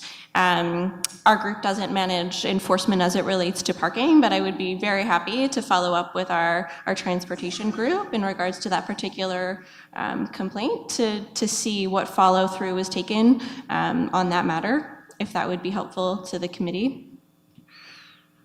I would suggest that somehow this committee make a referral to the appropriate department, that we have received concerns. We're aware of this now, and I think we should be referring it, even though it's not our mandate. It should be, these concerns should be referred to the appropriate departments within the municipality. I'm also concerned with not only the snow plows and things like that, but when you have obstruction on a road like that, it's quite narrow to begin with the boulevard. But again, emergency vehicle access, especially this time of the year, people out shoveling snow, ambulances, fire trucks, so on and so forth. Again, it's something that, I don't know, it just jumped out at me when I read those letters this afternoon, that I think there's a major problem that should be addressed in more detail. Unfortunately, it's not this committee that can do that. Those are my comments. Through you, Mr. Vice Chair, my colleagues have I think, taken up a lot of my questions, so I'll try to be brief. This building is owned by 7157711 Canada Inc. I guess I'm asking you, Mr. Clendenning. This is owned by a numbered company? Through the chair, yes, it appears that way. Is there two separate dwellings there right now that people live in, like that aren't obviously legally separate? Through the chair, it can best be described as a semi-detached building, which is one complete outer set of 4 walls, and then along the center is presumably a brick wall, something that's really solid and would be that which separates the severed and retained lots. I hope that addresses your question. Okay. If this building is subdivided, does the Planning Act not merge title for both of these? Through the chair, that's a great question. Essentially, it's when you have a plan of subdivision or a consent, and it would be that consent that creates the situation where they do not merge in title. Okay, so you could still have the same owner owning this just as 2 separate legal entities? Through the chair, that's correct. Thank you. My colleague mentioned, well, I think you mentioned earlier, if these become separate, they're then entitled to, each half is entitled to up to 3 units. Is that accurate, sir? Through the chair, that would be the legal rights afforded under the Planning Act. I know I'm sort of duplicating here, but I'm almost done.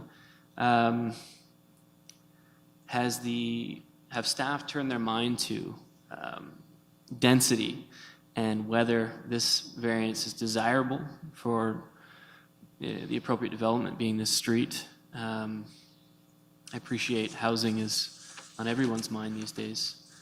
But my question is this variance desirable for the appropriate development use of this land? Through the chair, I can mention how our official plan speaks to density, not counting second and third residential units when addressing the criteria of the official plan of low, medium, and high density. It is quite clear that the legislation of the province, the policies of our official plan, are looking for that gentle intensification of where you have an existing detached, semi-detached residential neighborhood where we can accommodate 2 dwelling units more recently through the actions of the City of Kingston and codified through the Planning Act as a requirement, up to 3 dwelling units. So I guess in that regard, yes, I do feel that this is appropriate and desirable for this property, even having regard for the numeric density that might exist. And through the chair, if I just may add one other note on that point, our zoning bylaw also has a maximum number of bedrooms provision, which has the effect of limiting the maximum number of bedrooms that can be accommodated on a property to an aggregate of 8 in these lower density zones, such as the UR5 zone on this property. And that would be regardless of whether there's 1 unit or 3 units. So regardless of whether these applicants choose to proceed, as they've indicated, with the creation of 1 additional residential unit on each the severed and the retained, the total number of bedrooms that they would be permitted to have on each lot would be the same. So essentially, the intensity of the use that we might see would be unchanged in principle as a result of that provision, regardless of whether they were to take advantage of those additional residential unit provisions in our zoning bylaw. Okay. Thanks, Mr. Clendenning. I feel like me and my colleagues have grilled you, so appreciate it. One more question, if I could. Just with respect to the parking situation in the rear, am I correct in that that could be accommodated via access through an easement from an abutting property? Through the chair, Ellerbeck Lane, which accesses King Street West, immediately south and east of the property, the applicant has demonstrated that they have legal right to use that gravel pathway continuously to their property. That is an existing easement. Should parking be provided in that manner, does the bylaw have a definition of the functionality of a parking space in terms of frontage on a public road or access to a public road? Does it essentially speak to this configuration? And are you satisfied in that regard? Through the chair, that's an excellent point. And our zoning bylaw does recognize situations where there is a private laneway to the rear of a property and a parking stall may be accessed by such situations, just as exists here. So no relief is necessary through that. Thank you. Yes. I just had a question further to Megan's answer. My understanding is that as a semi-detached building, there's 2 dwelling units. And each has 5 bedrooms, which is within the prescription of the bylaw. And with the addition of a basement unit in each one, it's still within the prescription of the bylaw. You don't sum the 2 together, you deal with them as 2 dwellings, notwithstanding tenure. So currently, the existing condition of the property is a semi-detached dwelling on one property with, as I understand it, 5 bedrooms in each of those existing units. That would be a legal non-complying condition on that property. As of today, the maximum of 8 that's now established in the bylaw was only approved at the tribunal last year. So it's a relatively new provision in our zoning bylaw.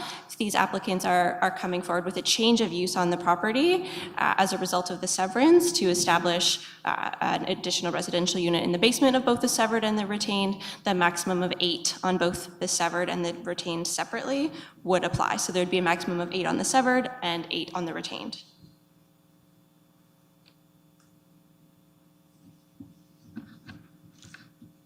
If we have no further questions, I'd like to open the application to the public portion of the meeting.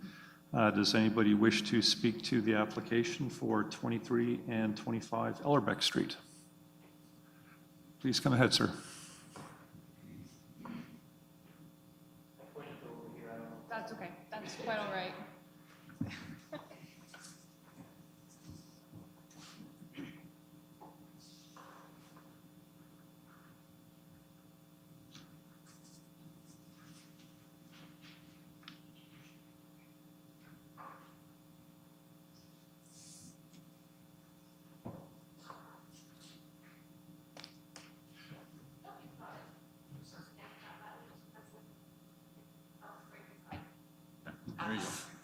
Go.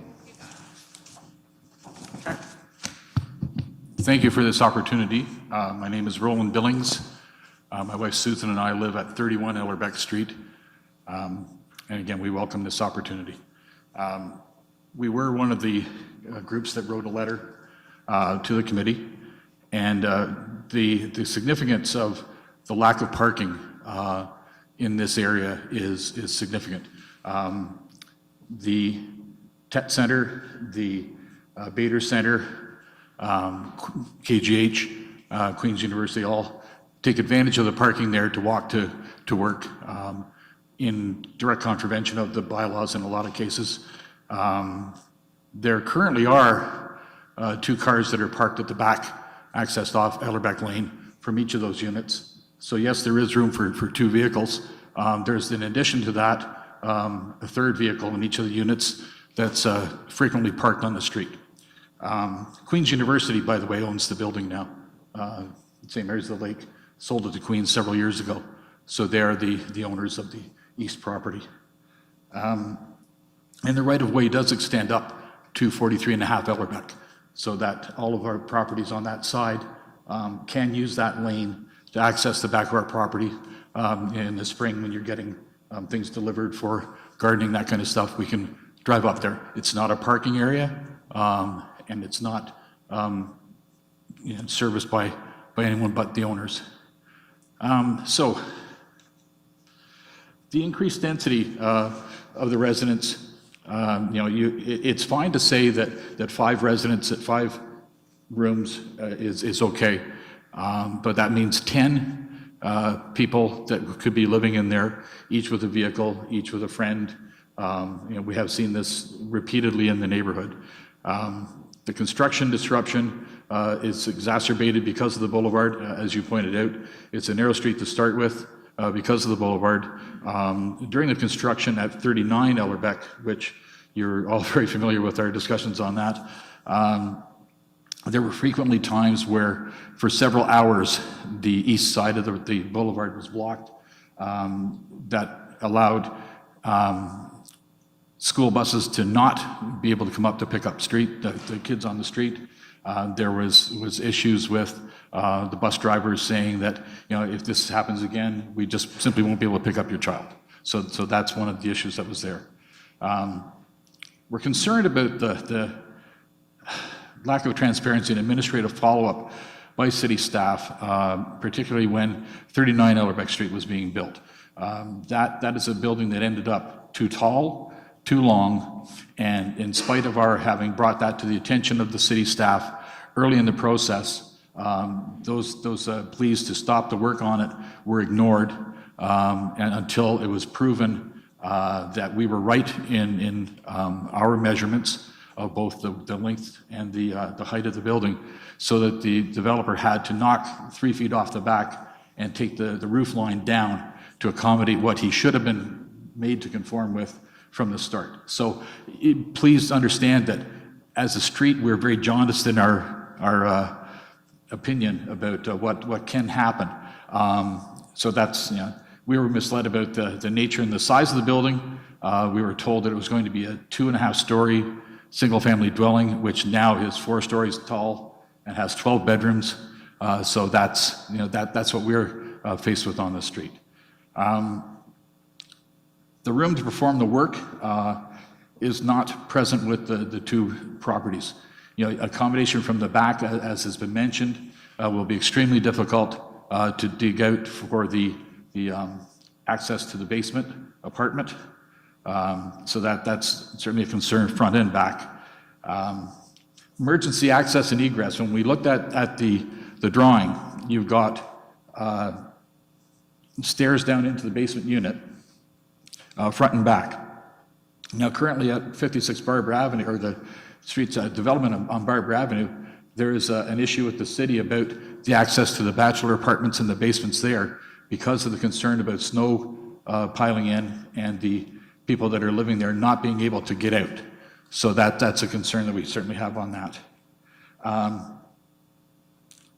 We're concerned about, again, the sheer volume. City's being asked to set aside 4 bylaws in order to make this happen. setting yet another precedent for development in a residential area. We're concerned. We're concerned that the lack of concern about maintaining neighborhood integrity is paramount. We have, again, this 12-bedroom, 4-story monstrosity is the best description that everybody has had of it, that was built on Ellerbeck Street. And is this the next step to that, where we'll all of a sudden go from what for the most part have been good neighbors, the students that have been in there have been good neighbors all the way through, one exception a few years ago, but it's not in my backyard issue in terms of students. It's an issue of density, parking, access to the lane for emergency vehicles, for our own vehicles to get in. To have company on a day that there's an event at the Bader Center, we have to park on the street, ask neighbors to park on the street, and hope that somebody else is away just so that family members can come to a dinner. So that's the kind of thing that is just there now, and with further intensification here, it just further exacerbates that. Severing the property really doesn't matter, because at one point it was 2 separate properties. So that part isn't a concern. Our concern is the development of it beyond this point. And I understand that this committee isn't charged at this point with what happens with development of those 2 severed lots, but certainly the city itself should be concerned about that, because again, the accommodation just wasn't there when we were misled on the drawings and what we were told for what was going to happen at 39 Ellerbeck Street. That's why there's not more neighbors here, because we went through 2 years of fighting that development, and not fighting it from the point of stopping it, from the point of making it done appropriately and by following the bylaws that as you point out, they would have to meet with the building code. So that's why we were concerned. And I know I'm probably running out of time, but again, I appreciate you giving us the opportunity to speak. And again, we would be opposed to this further intensification of this neighborhood. Thank you.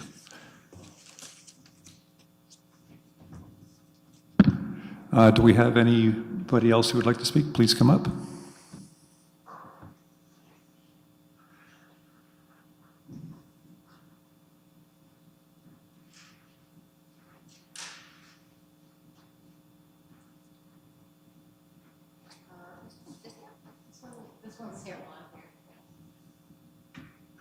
And the button is? It's on. Okay, Nancy Vivian and Doug Vivian, we live at 27 Ellerbeck. So everything that happens at 23, 25 is definitely going to affect us. My first question is, have any of you come down Princess Street in the last 5, 6, 7 years? There is no shortage of housing in Kingston, and putting in another, I guess 39 is 12 bedrooms. And if this ends up not just like the proposed basement apartment on each side, but 3 apartments that supposedly have maybe 1 or 2 that again end up 5 bedrooms, does this really deal with anybody who's homeless? Do you really think that they're going to go to Don House, or they're going to go down to the sleeping cabins down in Portsmouth, or speak with Salvation Army, say, hey, we need to help some tenants? This is strictly Queen students. It's $900 to $1,000 to $1,200 a bedroom. Would you like 3 apartments going up to your house? I mean, think about it. You walk home one day and suddenly there's a 3 apartment. The developer doesn't care, the owner doesn't care. Stick in as many bedrooms as you can. As at 39, a single family home with a basement apartment, it's 12 bedrooms.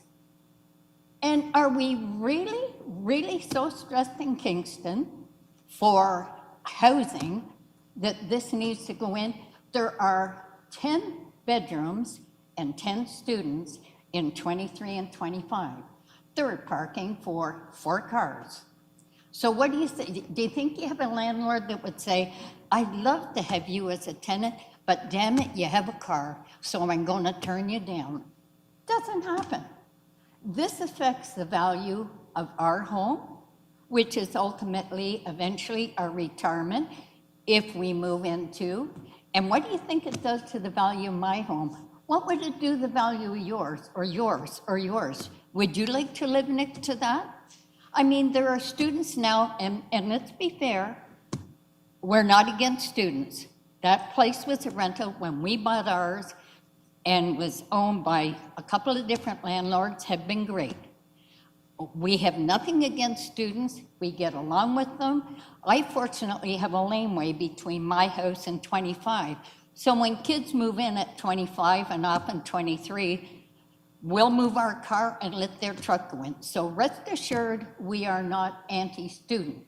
What we are anti is greedy development, and this infill, just like 39, just like down at 42 Beverly, just like the one just off of Earl and Victoria, and another one going up on McDonnell, does nothing for homelessness. All it does is deteriorate. Do you think you could put parking in front of this house? There's a veranda, and they have to have an entrance to the basement. So where are you going to park? I thought it illegal to park in front of your house. You're going to now give them a variance to park there. This was a quote-unquote minor variance to sever a adjoined building. The house was built as a double. So the common wall goes from the basement to the attic. You don't need any minor variances to just have a severance. But if this goes through, it isn't a minor variance. It's cut off the first floor from the basement. You now have 2 units. And you said we can now have 3 units. So do you think that's going to be 3 people? If you already have 5 and want to go for 6, you're not going to settle for 6. You're going to get every bedroom you can out of that. There's nothing about this that enhances the neighborhood, makes great living for students. It's really one more owner just going to get every cent they can out of a piece of property. It devalues mine. When I go, would you want to move in to well, let's see, if there's 12 students at number 39, there'll be 12 at least here. Do you want to live next door to next 12 students? Most of them are fairly good. Come Frost Week, come homecoming, come celebrating, say St. Patrick's Day, or somebody got a job. It can be party time. So this does nothing for mine. It does nothing for homelessness. It does nothing for the street. It only gives a developer a chance to make a great deal more money. So I do object to this for the simple reason that every time they've had work done at this house, they pull in our laneway, and I have to go to somebody and say, would you move your truck? And frequently you get, oh, well, listen, when you're ready to go, come and get me. I'll come down and move it. It's my laneway. And I mean, I shouldn't have to find whose car it belongs to and ask them to move. We watch where construction debris goes. Do you think they're going to, if they have to dig out a basement, everything's going to come up the back lane to be delivered? Ma'am, I'm going to have Trucks to pull in ask and you they to don't care. Sorry conclude. about that. I'm going to have to ask you to conclude your remarks. Sorry if I've taken too long. Let me say, yes, I am definitely against the quote-unquote minor variance. Thank you. Do we have anybody else in the public that would like to speak to this application? Sir, come ahead, please.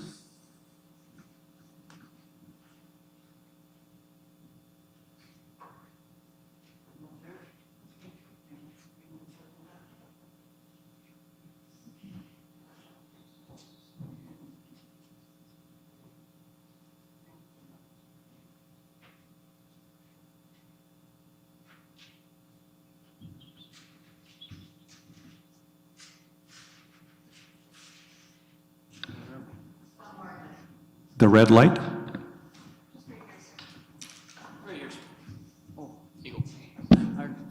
geez. Yes, I'm Doug Vivian, and I live at 27 Ellerbeck Street, right next to the monster they want to put up to me. My concern is, not only, we have lived on that street for 45 years. I have never had a problem, but not too many problems with students. We always got along pretty fair with them. There has been some bad ones, and you get some good ones. But my biggest concern is, when you live on the street that long, and within a year and a half, the street was a really, really nice neighborhood. Within a year and a half,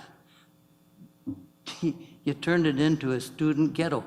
In another 5 to 10 years, you're going to have an Aberdeen Street on Ellerbeck Street. That's my feeling anyway, because that's the way everything is going. Another thing, when I first met the previous owner, or the owner right now, Roland Billings and I went over and introduced us to him. And he was working on a veranda. And I says, so you're doing a little work? And he says, yeah. He says, isn't it terrible what landlords do to a house? He said, to just demolish a beautiful, beautiful old house like this. And he nearly had tears in his eyes. And look what he's trying to do now. He's trying to demolish this, not the house, going the two doors in the front, which curb appeal is next to nothing, and just lower the price of houses around there. Unbelievable. It's really heartbreaking, like, to live on the street that long and see it deteriorate the way it's going. So I think we better have a big, big look at that, what they want to propose in the backyard. I say enough is enough with the high rises and fill-ins. Thank you. Thank you. Further comments or questions from the public?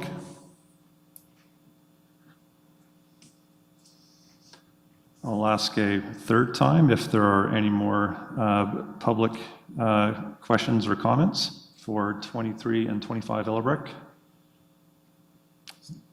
Then I'll close the public portion of the meeting.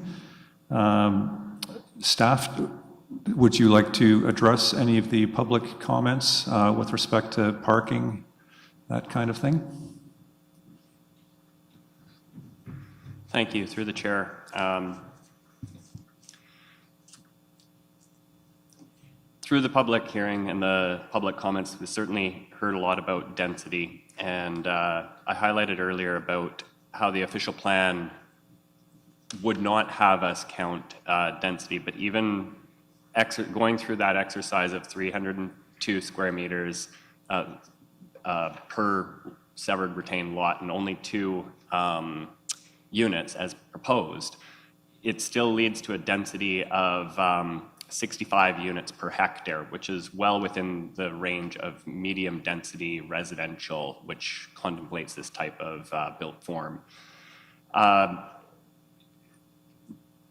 That said, I think that this overall does not change the density in terms of the overall impact visually to the neighborhood in terms of what the built form is. It is and will continue to be a semi-detached dwelling. Now that said, I also heard extensive concerns about parking, and I highlight that no relief is sought for parking for the severed or retained lot. The zoning bylaw 2022-62 attempted to implement the new paradigm of parking, reducing to the greatest extent parking requirements within the city of Kingston, and with all these spillover benefits of reducing costs for development to accommodate parking. And what I really want to highlight here is that it is already in full compliance by providing 1 parking stall per unit, as is required, and even as was required under the former zoning bylaw. This isn't just an item of the current zoning bylaw and a product of the new paradigm of parking. And I've highlighted about the lot frontage, that which relates tangibly to, that could relate tangibly to a reduction in the front yard, or lot frontage more specifically. There is still remains 6 meters, a generous amount to accommodate a standard vehicle's distance for each the severed and retained lot. We can't speak to existing conditions of overflow from the Isabel Bader Theater, from other uses which spill over to the residential neighborhood, which visitors that come and go, the incidental use of any residence is going to add to in a marginal way, presumably. But is that a meaningful impact in terms of the specific application before the committee? And I think that the answer to that is no, for the reasons laid out in the report, for that which I've articulated already. The Planning Act does not allow us to regulate the user, only the use. And as you heard from Megan Robideau, the manager of development approvals, is through the creation of the 2 lots, yes, there are rights afforded each of the lots, but there are also restrictions in terms of the maximum number of bedrooms, something that I highlight that the existing property already exceeds. So I think that the fear might be slightly exaggerated, that it's 3 dwelling units of exponential growth. It's still tied to a maximum of 8 bedrooms per severed and retained. But we cannot regulate whether there's a couple living in each bedroom, each of the bedrooms, or if it's just an office space for a working professional, and that's how it rents out. Unfortunately, we can only regulate the use and not the user. I highlight about the precedent because that's always a concern, but I want to highlight that in exercising its quasi-judicial role here as the committee, you're to evaluate each application on its own merits. And I think the body of the report, the presentation that I've walked through, have highlighted that on this merits and the application before it, it does meet the 4 tests set out under the Planning Act. Addressing the comment about affordability, I respect that that is a significant concern and that no single development will be a panacea for affordability. And I do want to highlight that the 10-year municipal housing and homelessness plan prepared for the City of Kingston does highlight the role for market rates and market developments in addressing the overall picture of homelessness housing affordability, even in situations where this specific development will not address that specific need. Thank you, and return it to the chair. One question, if I could. Am I correct in the understanding that you could have 8 bedrooms within the existing building envelope regardless of this consent application?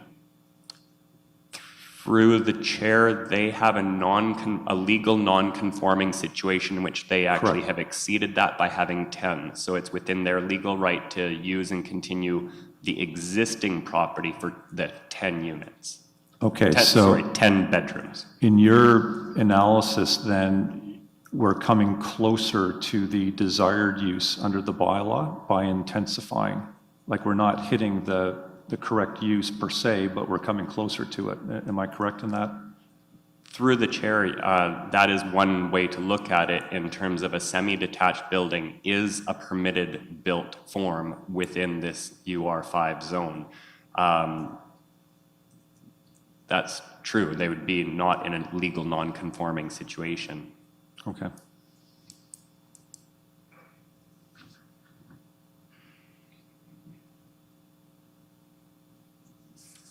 All right.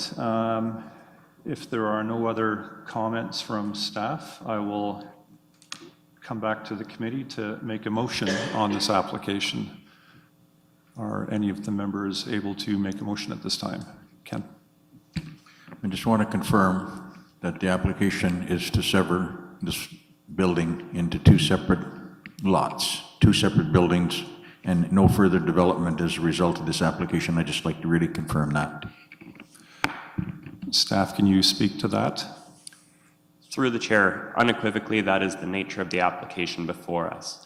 I can even go further and say that should there ever be a situation where this property came back for further variances, I want to highlight that the test before the committee would be that the cumulative impact of all current and past permissions, variances, would be considered basically anew. It's the cumulative impact through the chair. Okay, are we prepared to make a motion? Okay, do we have a seconder? Ken, second. Do we have any discussion on the application amongst the committee at this point? Well, I guess I would say if the building wasn't there, I don't think this would be possible. But because it's there, the package of variances and severances are fundamentally technical. That the introduction of a basement unit, first of all, is as of right today. It may add one more, it will add the right for one more unit. But in the context of what the current government is seeking, I don't consider that to be inappropriate. By current government, I mean the provincial government. I don't consider that to be inappropriate. Whether that materializes from the applicant remains to be seen. But in any event, what he does propose down the line is subject to the various zoning standards. And so he'll have to demonstrate compliance with the bylaw in every respect or seek another variance as the case may be. Ken? Thank you. Committee members, if I may, through you, Mr. Chair, Mr. Vice Chair. Task number 1, is the variance minor? My assessment, the impact of the variance here on the subject and surrounding properties is that it's not minor. And so you'll know my vote when it comes to time. Okay, I'm going to call for a vote then, a show of hands in terms of the application being approved. All in favor? Raise your hand. So we have 4 to 1.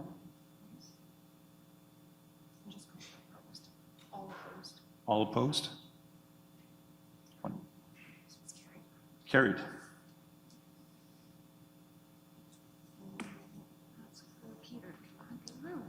Okay. Peter, can you come back in, please?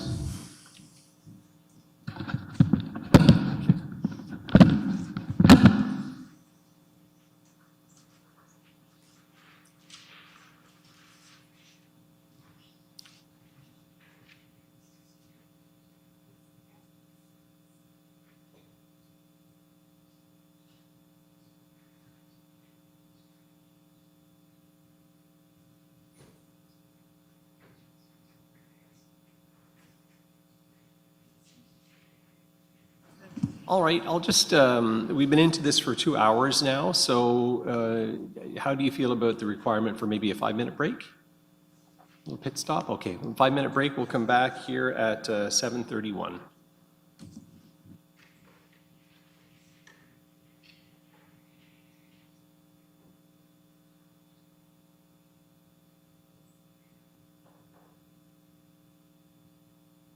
Okay, I'll call the meeting back to order again. So we're on to item number F, which is for 795 Innovation Drive. Lindsay, can I have you read this into the record, please? Through you, Mr. Chair, this is an application for minor variance, file number D13-008-2023 at 795 Innovation Drive. Welcome again. All right.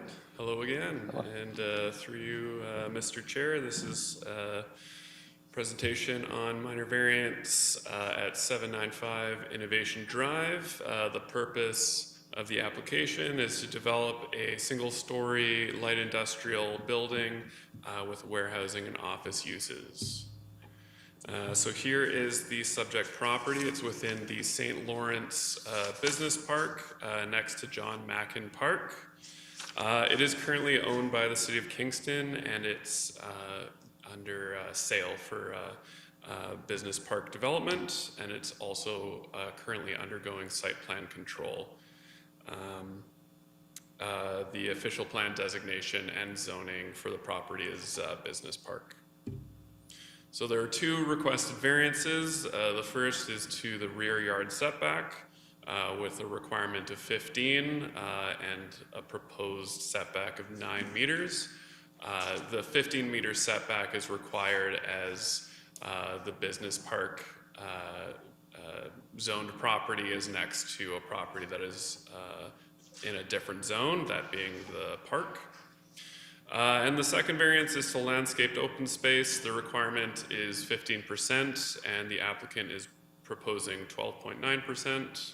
As I noted in the report, the property was designed under the auspices of the former zoning bylaw, which required 10% for the site.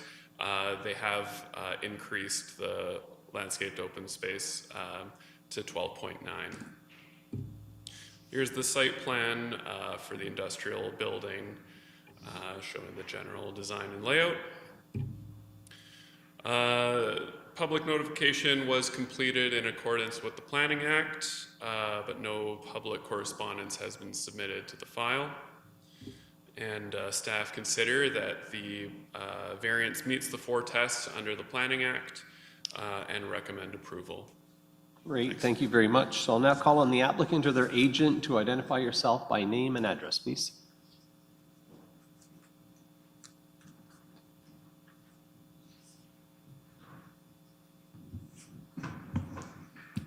Good evening. My name is Nancy Wortman, and I'm the agent for the applicant from Arcadis IBI Group. Great, welcome, Nancy. And you have anything further to add to the application? No. Okay, committee I'm members? happy to address questions if there are any. Thank you. Committee members, do you have any questions for the applicant or for staff? Yes, Ken? Yes, if I understood staff to indicate that the site was designed under a 10% landscape open space requirement, then subsequently faced with 15% under the new zoning bylaw, is that correct? And so the applicant proposes relief of 2.1, having come part way to 12.9. Is that correct?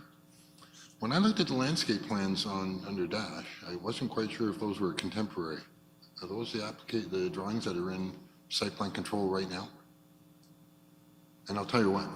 And what I noticed was lots of tree landscaping along the public road frontages and turf, seeded turf along the rear lot line, which rear lot line abuts a city park, actually a very large park with a great number of playing fields.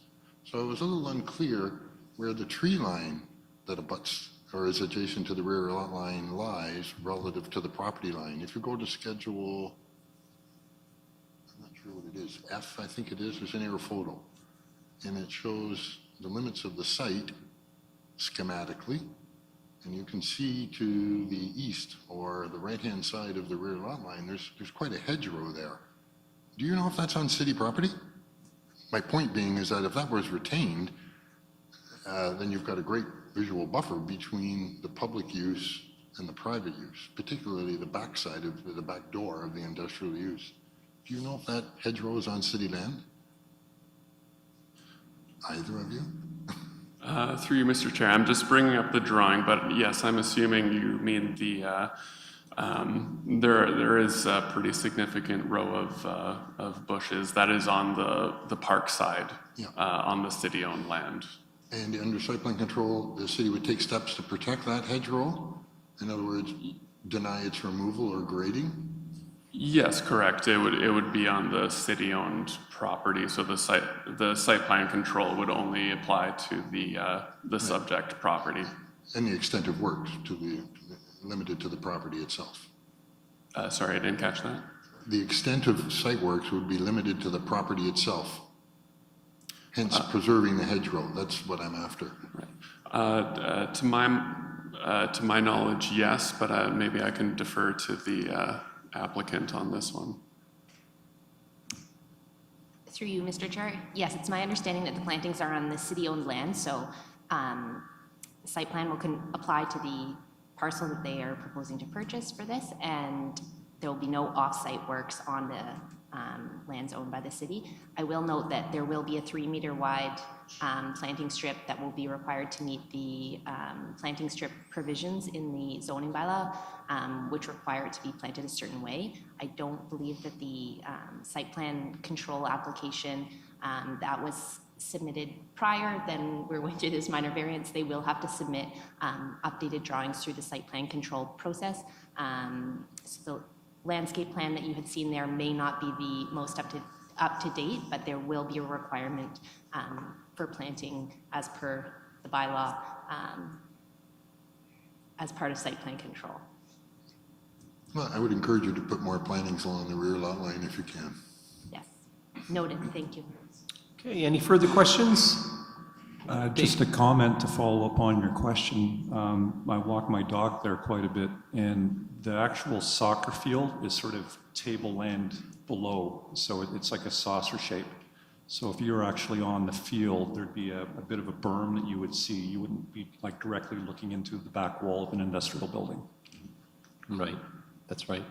Jordan, did you have a comment? Question for you, Mr. Chair. Each of us are appointed by the City of Kingston.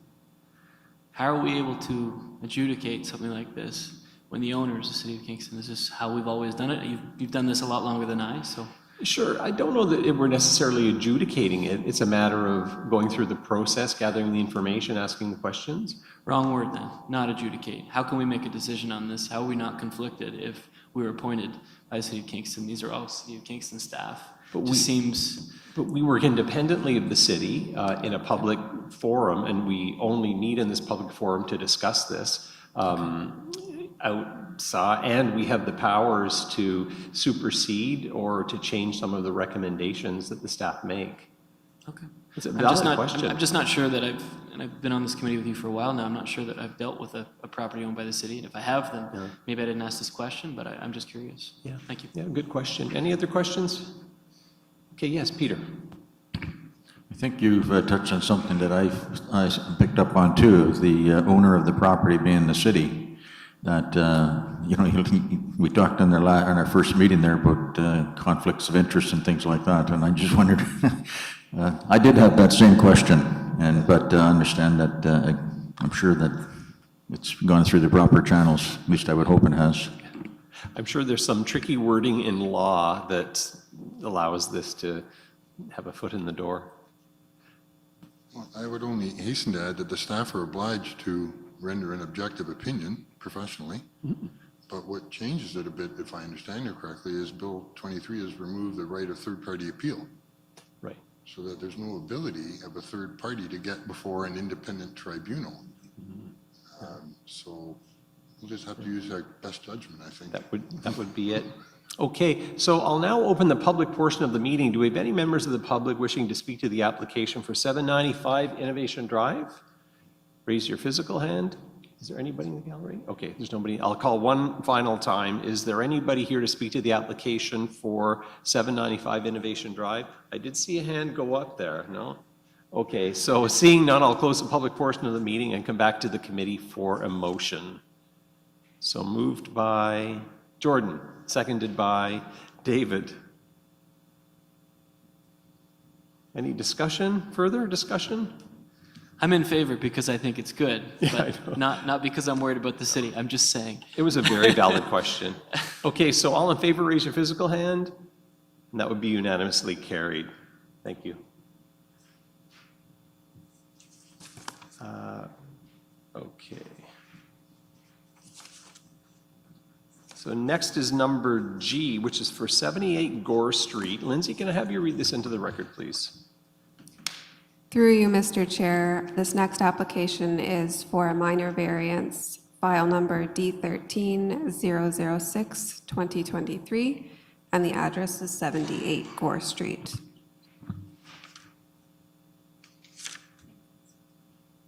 Okay. Hello, Amy, and welcome. Hello, thank you. Through you, Mr. Chair. The purpose and effect of this application is to permit the expansion of a rear third-story dormer to allow some additional headroom in the bedroom of a semi-detached building. Next slide, please. So as shown on this key map, the property is located on the south side of Gore Street, mid-block between Wellington and King Street East. It's currently developed with a limestone semi-detached house. The property is designated residential in the official plan, and it's located in the HCD 3 zone of the Kingston zoning bylaw. This is a zone specific to the Old Sydenham Heritage Conservation District. The property is adjacent to residential dwellings on all sides in the form of single detached houses or semi-detached houses predominantly. Next slide, please. So the requested variances are from two standards that are specific to dormers in the HCD 3 zone. And this relief was identified as part of a planning review of a heritage permit application. The heritage permit was recommended for approval by staff and heritage services and approved by council in February 7th of this year. So the dormer provisions are primarily intended to prevent large shed dormers, which are generally uncharacteristic of the Old Sydenham Conservation District. The requirements of the zoning bylaw don't distinguish between front or rear dormers, as either can be a heritage attribute of a property and can have heritage value despite invisibility from the public realm. In this case, the Part 4 designation of the individual designation of the property doesn't include the rear dormers as a heritage attribute, and the variances maintain the intent of those provisions as they'll permit an alteration that'll be sympathetic to the heritage character of the property and to the district. Next slide, please. So here we have the site plan that was in the committee report. It shows the existing footprint, which is not proposed to change, and 78 Gore Street, that's the south side there, showing the subject property. Next slide, please. The third-story floor plan is included in the staff report. It shows the area of the dormer expansion, which will allow additional headroom and some additional natural light into the bedroom. There's a total of 5 bedrooms in the existing dwelling, 3 on the second floor and 2 on the third floor, and this isn't proposed to change. Next slide, please. This elevation illustrates the rear view of the semi-detached dwelling with the subject property on the left-hand side. So you can see there's 3 additional windows proposed as part of the expanded dormer, which are intended to complement the existing style and materials present on the home. Next slide, please. Notice was provided in accordance with the Planning Act, and no correspondence has been received to date. Next slide.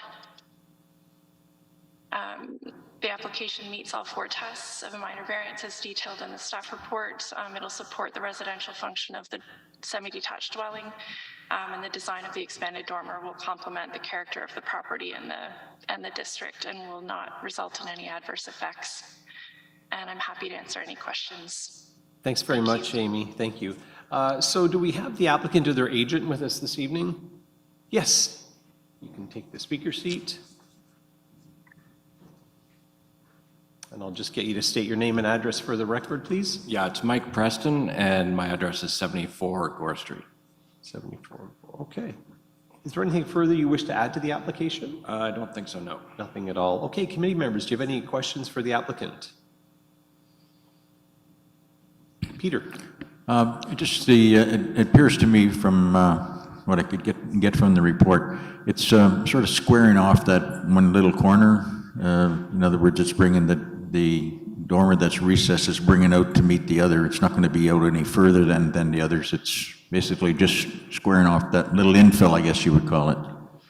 Yeah, so right now there's sort of two dormers that are attached and one is recessed. We're extending that across the back. Basically, it's a very small bedroom with about, I don't know, 7 feet of headroom at best in the tallest part. So it's just basically making it more usable. So it won't be out any further than the existing that's there now? Okay, that was my question. I just wanted that for clarification. I couldn't get it for sure by reviewing the drawings. Thanks. Thank you. Any other questions for the applicant? Okay, seeing none, I'll open the public portion of the meeting. Do we have any members of the public with us who wish to speak to the application for 78 Gore Street? Please raise your hand. There's nobody in the public gallery. So nobody's here to speak to the application for 78 Gore. All right, so I'll close the public portion of the meeting and come back to the committee for a motion. Moved by Jordan and seconded by Ken. Any discussion?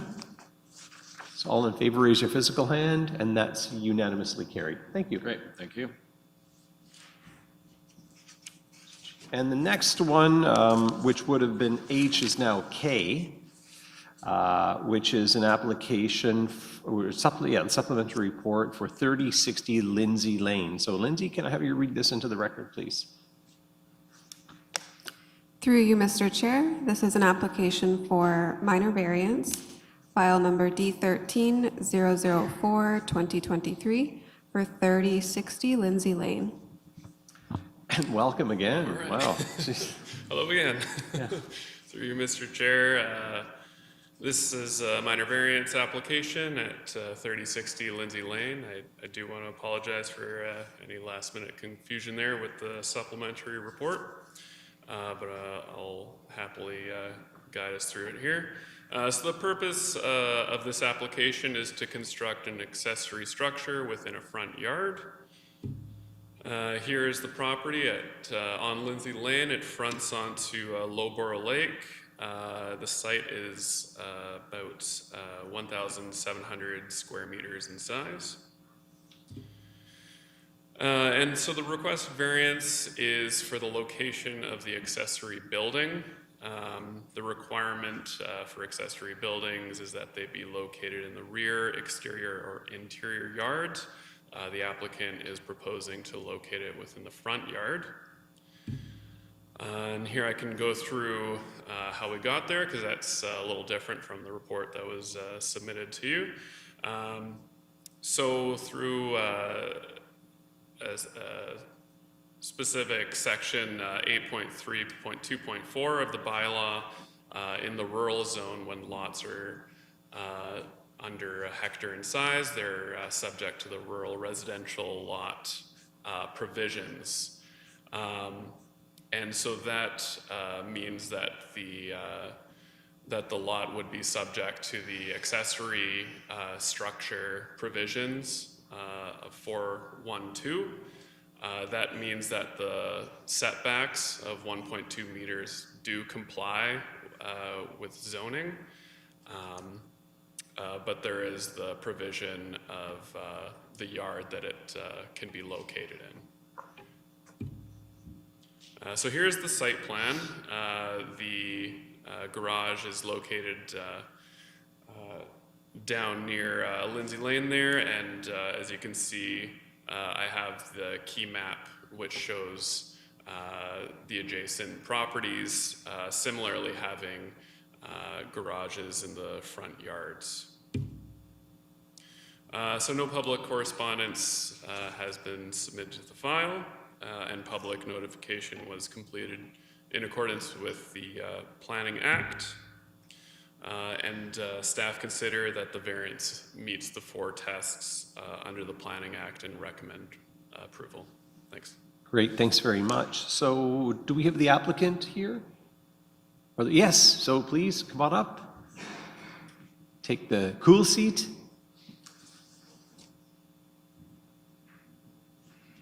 And as usual, we'll have you state your name and address for the record, please.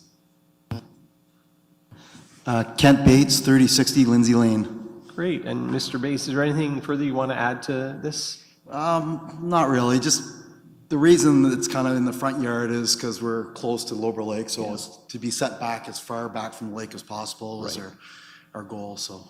Okay, great. Thanks for that. So committee members, do you have any questions for the applicant or staff? And I see none, so I'll open the public portion of the meeting. Do we have members of the public with us wishing to speak to the application for 3060 Lindsay Lane? No?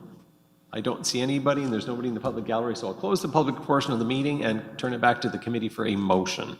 So moved by Jordan and seconded by David. Any discussion? So all in favor, raise your physical hand, and that's unanimously carried. Thank you. Thanks.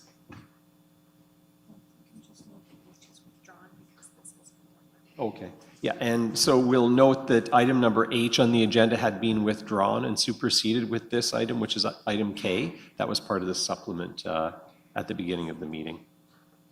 That's reflected in the agenda. Okay, so that's K. So the next one is number I. I will leave the room for this. And I'll give the chair up.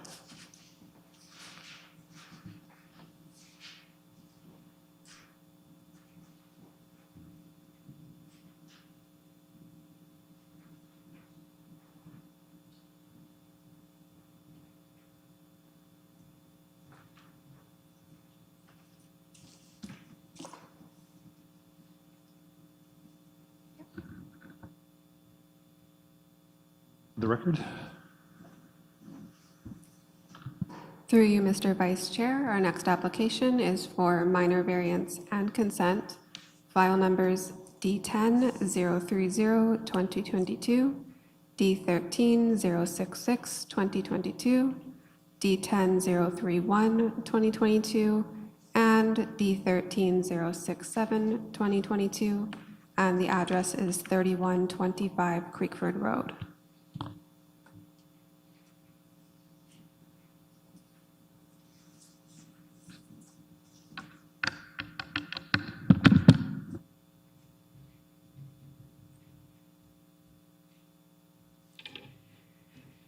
I'm back. Okay, so this is a set of 4 applications that will create 2 new lots and have 1 retained lot. Each new severed lot requires a minor variance.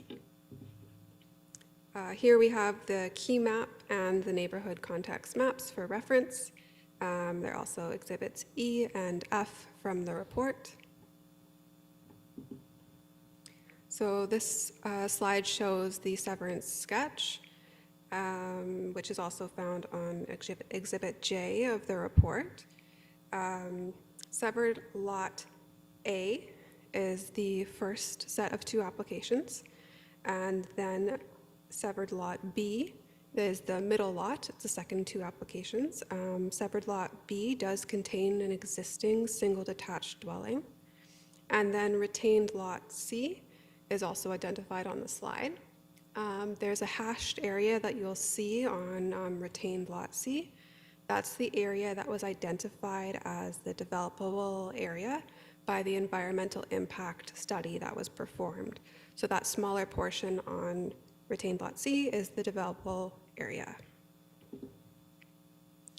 So 2 minor variances are required, 1 for Severed Lot A, 1 for Severed Lot B. It's the same variance for both lots. The zoning bylaw requires a frontage of 90 meters, and the applicant has requested 60 meters for each lot. So both of them require a variance of 30 meters. Notice was provided in accordance with the Planning Act, and we have not received any public correspondence on this file. And the Planning Department recommends approval of this application, subject to the conditions that you'll find in Exhibit A, B, C, and D for this application.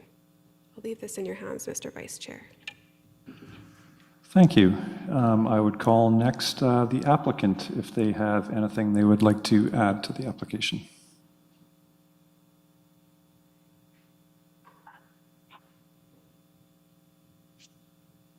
Hello and welcome. Hi. Adams again with the Boulevard Group. I'm representing the owners on these applications. The only thing to add is the requested changes to a couple of the conditions which we submitted and are attached to the addendum. And I'm happy to answer any questions on those, if you may have them. Thank you. I'm going to ask the committee if they have any questions of either the applicant or staff at this time. I have a question of the applicant. Mr. Adams, in your submission, you reference a desire to amend the conditions in light of the prospect or the opportunity to update or change the environmental impact study. When were you planning to undertake that updated study? Through you, Mr. Vice Chair, the EIS which has been submitted was in a general context and gave an approximate development area. Through reviewing the conditions, it actually specified that as the only area on the property where development may occur.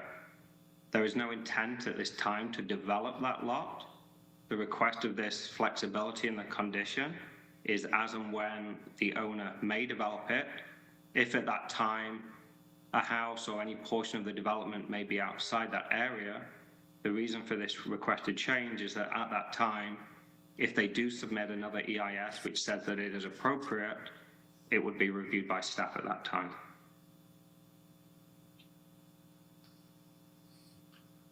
So my question is for staff. I'm unclear as to how the mechanisms of variance conditions and consent conditions relate to a future study that may or may not change. I just don't quite, it's particularly the variance, because the variance requires this, for the variance to be approved, the study must be accepted. But I understand the applicant has said that the timing of an updated study is unknown. I think that's what he said. So how do these things function, technically speaking, leading to a consent, a final consent? Through you, Mr. Vice Chair, I'll try my best to lay it out. So first, the developable envelope is to be written into a development agreement that would be registered on title prior to the consent being finalized, prior to the certificate of official being issued and that lot being created. So that development agreement then sits on the property in perpetuity. But the developable envelope is actually not a condition of the variance, only the consent. The consent is the only files there that have the development agreement condition. So the variance could be considered fulfilled at the time that the consent is approved. So in a nutshell, you rely on the development agreement and let the variance and the consent be finalized, and then rely on the agreement that runs with the title. Yes. And if the applicant wishes to amend the development envelope, demonstrate at that time by way of an updated EIS. That's which correct. could work both ways depending on the passage of time and what grows in the meantime. Thank you.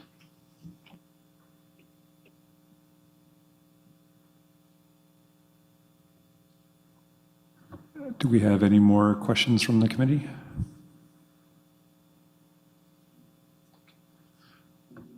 I'd like to open the public portion of the meeting at this time.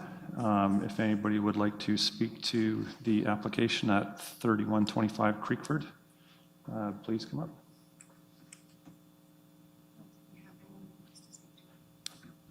Okay, I'll ask a second time and a third time, and I will close the public portion of the meeting. Do staff want to address any more questions, any more comments at this time? I'll turn it back to the committee then to make a motion.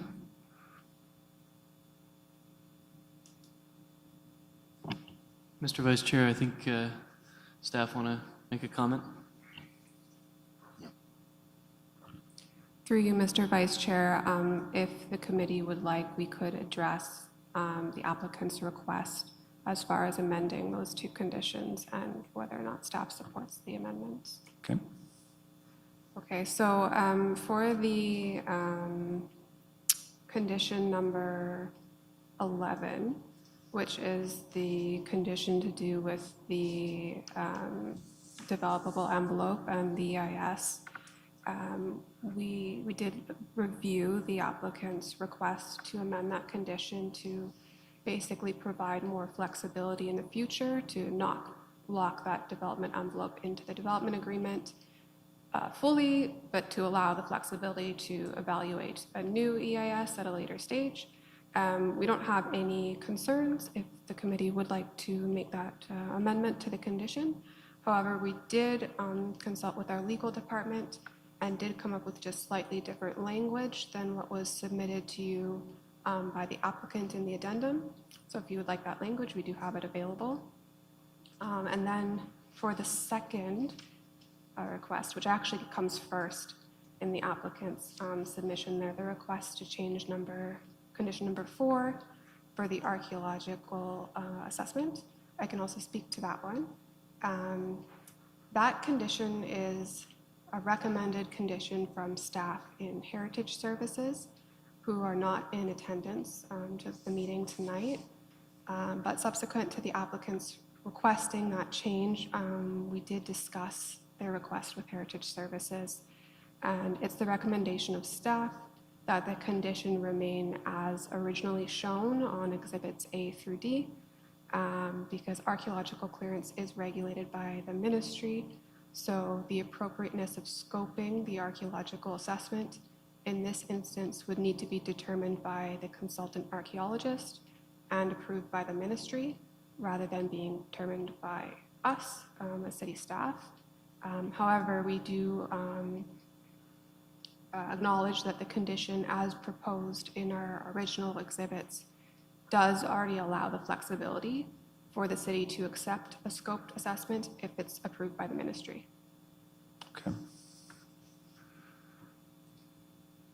Are we prepared at this time to make a motion on the amended? Are you satisfied, Ken, with?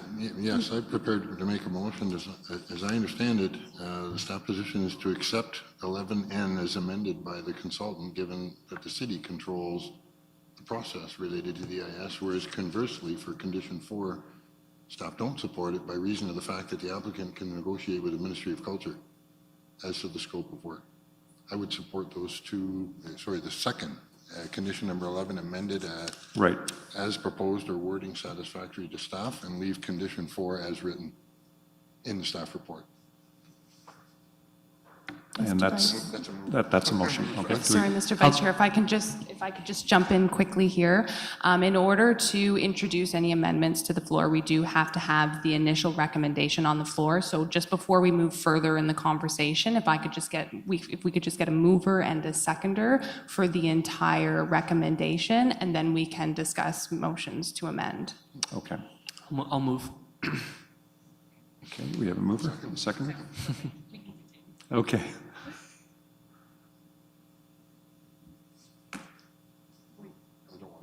I don't want to repeat myself. I don't think I need to. Okay, so we're back to your initial. So I make a motion consistent with what I said before, which is condition 11 is amended per the consultant's request, provided staff are satisfied on the content. Correct. And condition 4 stands as recommended by staff initially. I support that. We have wording. I can put it up on the screen so that we can take a look at what that looks like. That might not be a bad idea. We didn't hear that, sorry. You're going to put up wording?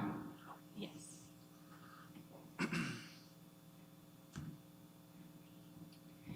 Mr. Vice Chair, through you, I'm just putting up some wording here that would allow the members to review the amendment that is currently on the floor.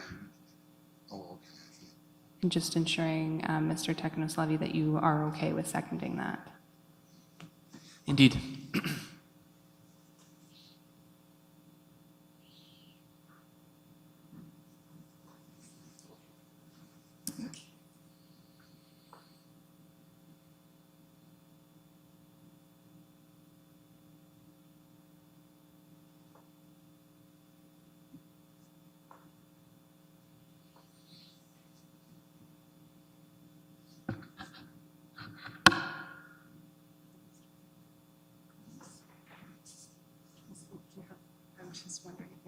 I think he's still, yeah.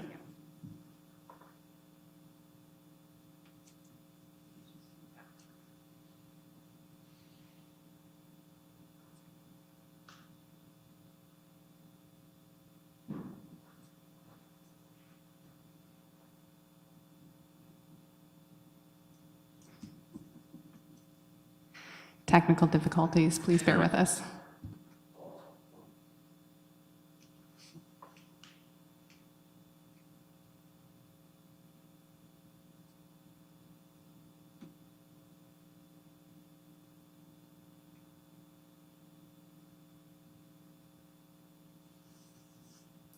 Are you okay with that?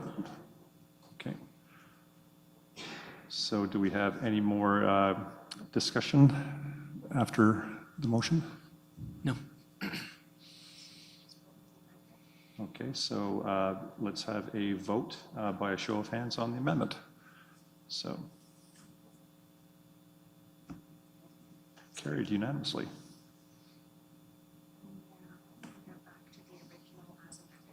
Okay. Okay. So now we go back to the original.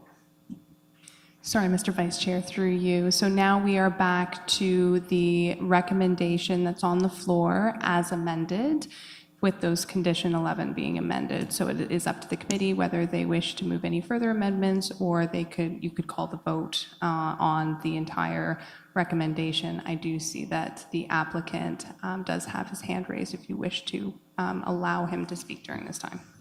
Please proceed.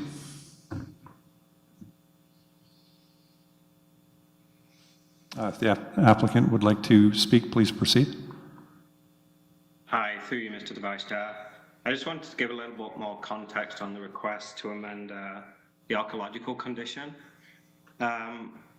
Through our experience, the ministry will take direction from the city as to what portion of the property should be cleared.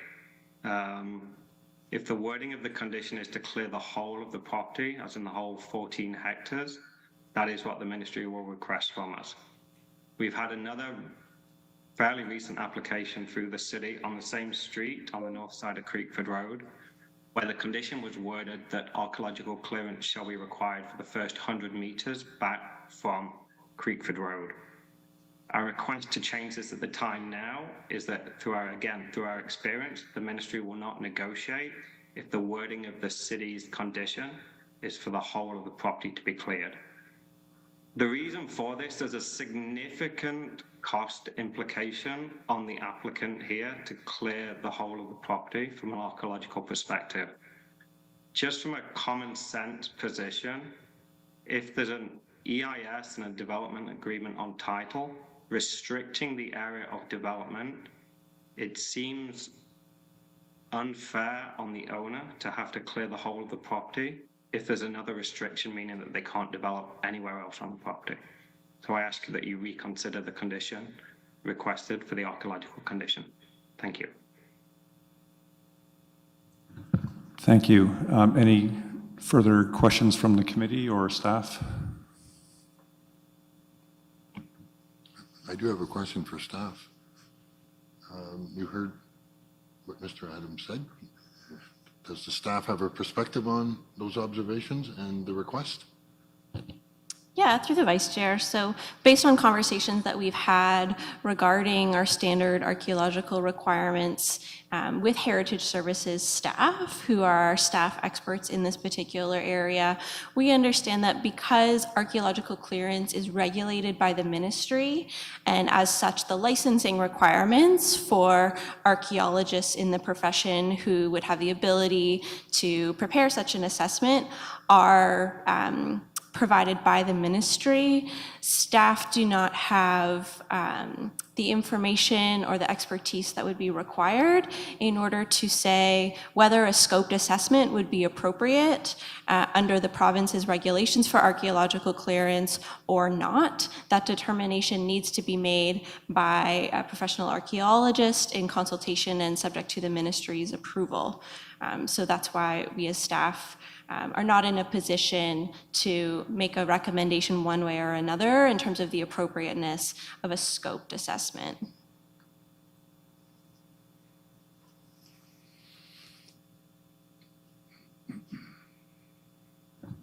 Any further questions from the committee, or? Okay, I don't think we have any more public input into it.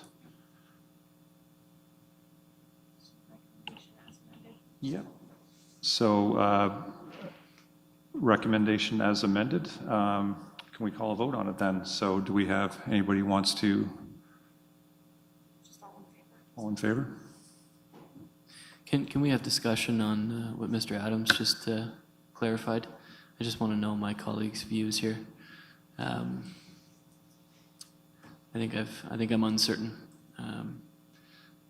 as to I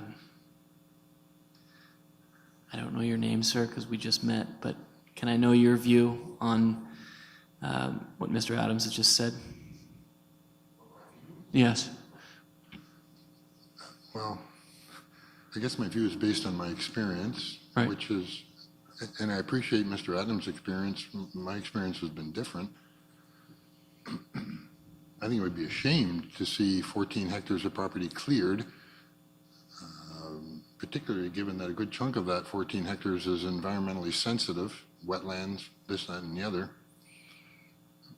I would expect that the archaeological consultant would be capable of resolving with the appropriate city staff and the ministry the appropriate scope of work by way of pre-consultation in order to narrow down where archaeological work is required. It's also been my experience that where a property cannot be plowed for archaeological purposes, then the alternative is to test pit. I've never encountered anyone who clears land for the purpose of plowing for archaeological work. You test pit on a grid. I've forgotten what the grid is, maybe 10 meters square, something along that line. So I think it's appropriate to leave the condition the way it is and let the archaeological consultant find his route through the two pillars, the city and Ministry of Culture and the applicant. That's what I needed. Thanks.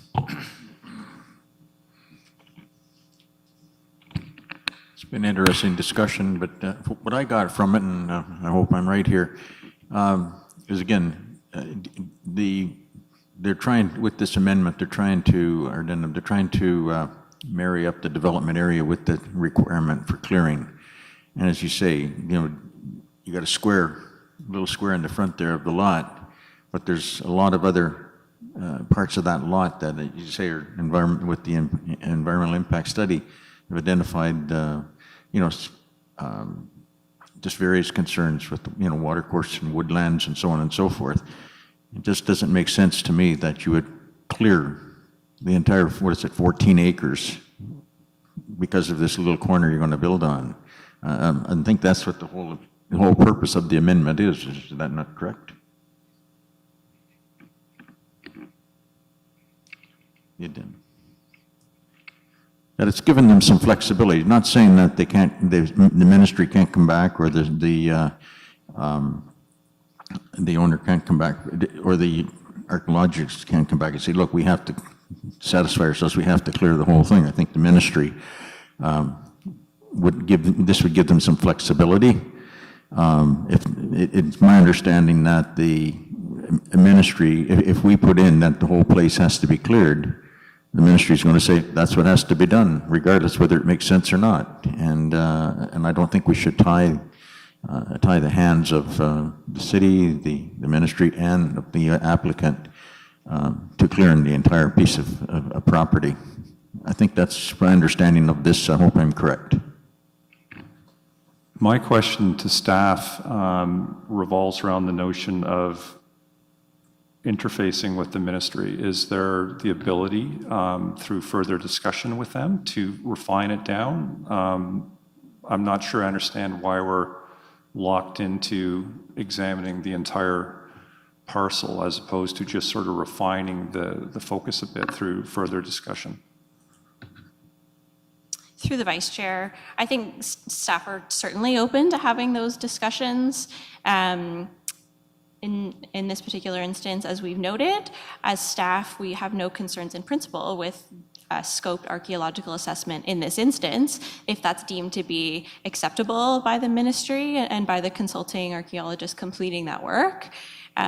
It's more so a matter of us as staff not being able to make that interpretation in the absence of input from the ministry and the consulting archaeologist. So as Lindsay had noted, if that was ultimately deemed to be acceptable, we would be in a position to clear the condition as proposed currently in the exhibits, and would have no concerns with that approach.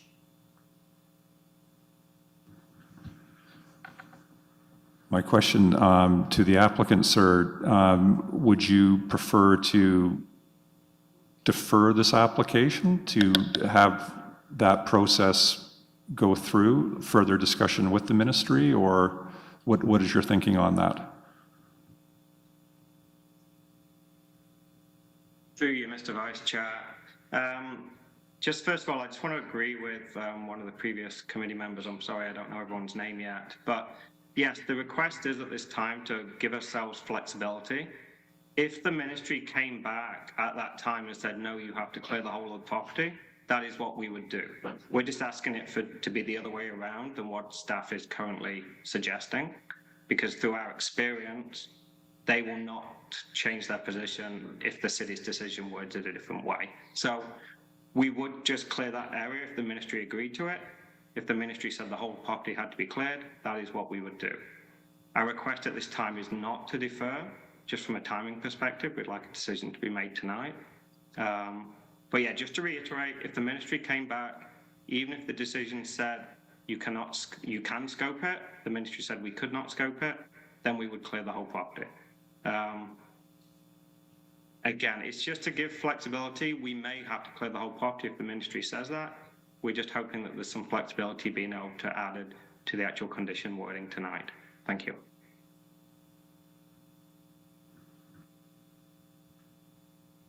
Do we have any more discussion? I'm getting confused with the terminology here, the whole property, and I understand, Alex, your concern, but when you mean the whole property, you mean the wetlands, the slopes, the tablelands, all of it? Or are you referring only to the tableland portion, which abuts Lot B? And go ahead, please.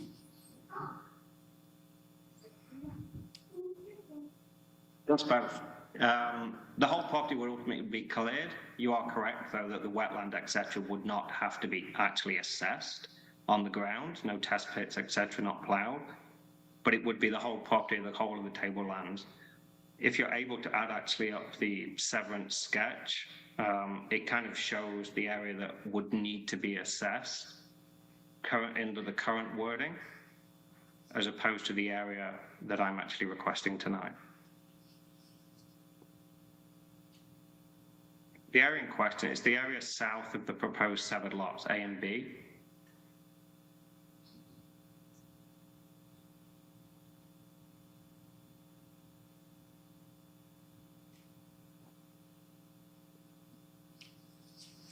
That's a question for city staff.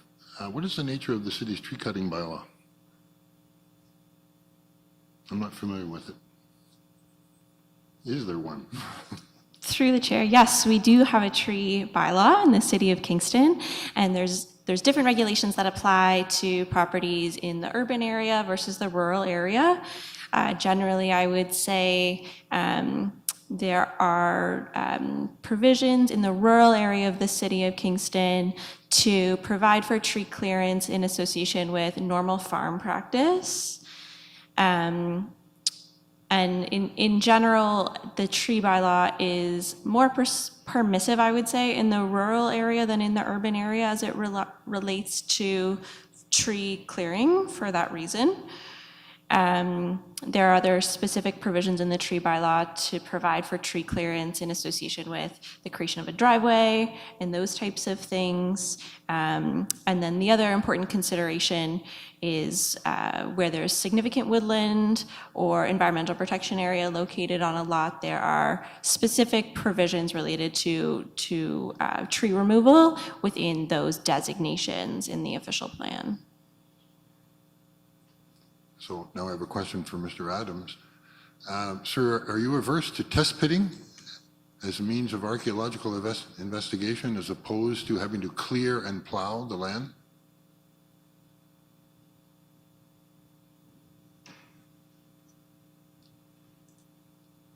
We would certainly take direction from the archaeologist on that. That wouldn't be myself making that determination. Thank you.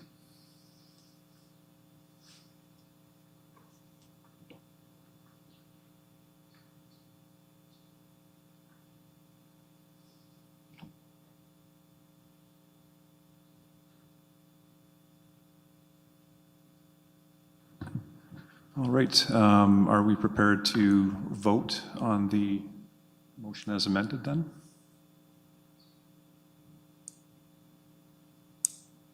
Okay. We have a mover and a seconder? Okay. All in favor, show by raising your. All opposed? Carried. It's carried. Okay.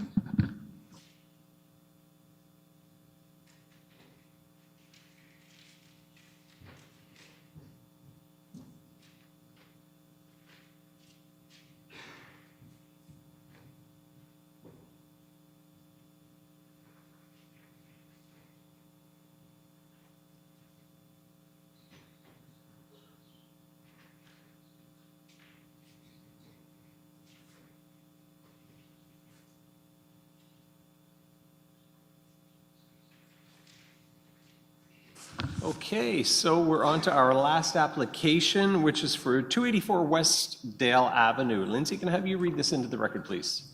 Through you, Mr. Chair, our last application tonight is for permission and minor variance. The file number is D13007-2023, and the address is 284 Westdale Avenue. Oh, welcome again. Wow. Yeah, encore.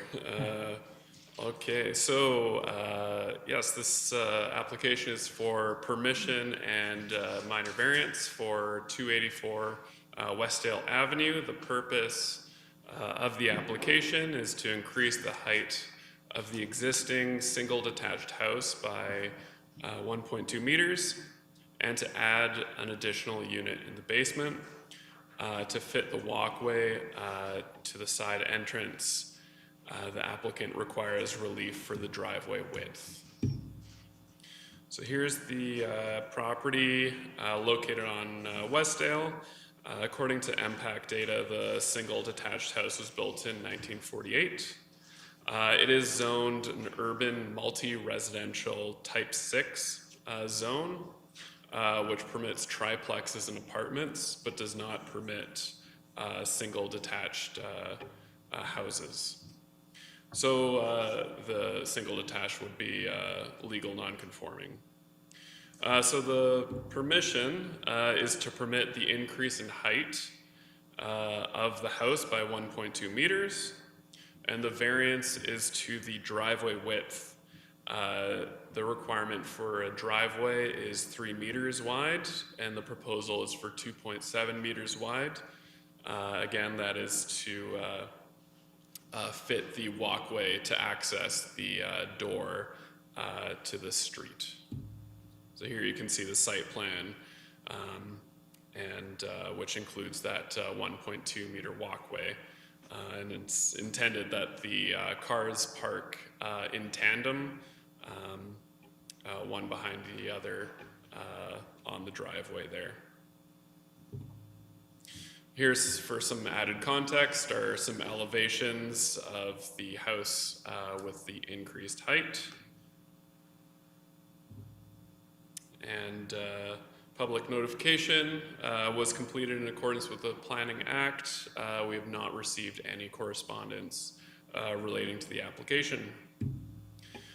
And the recommendation from staff is that the variance and permission meets the applicable tests under the Planning Act and recommend approval. Great, thanks, Ricardo.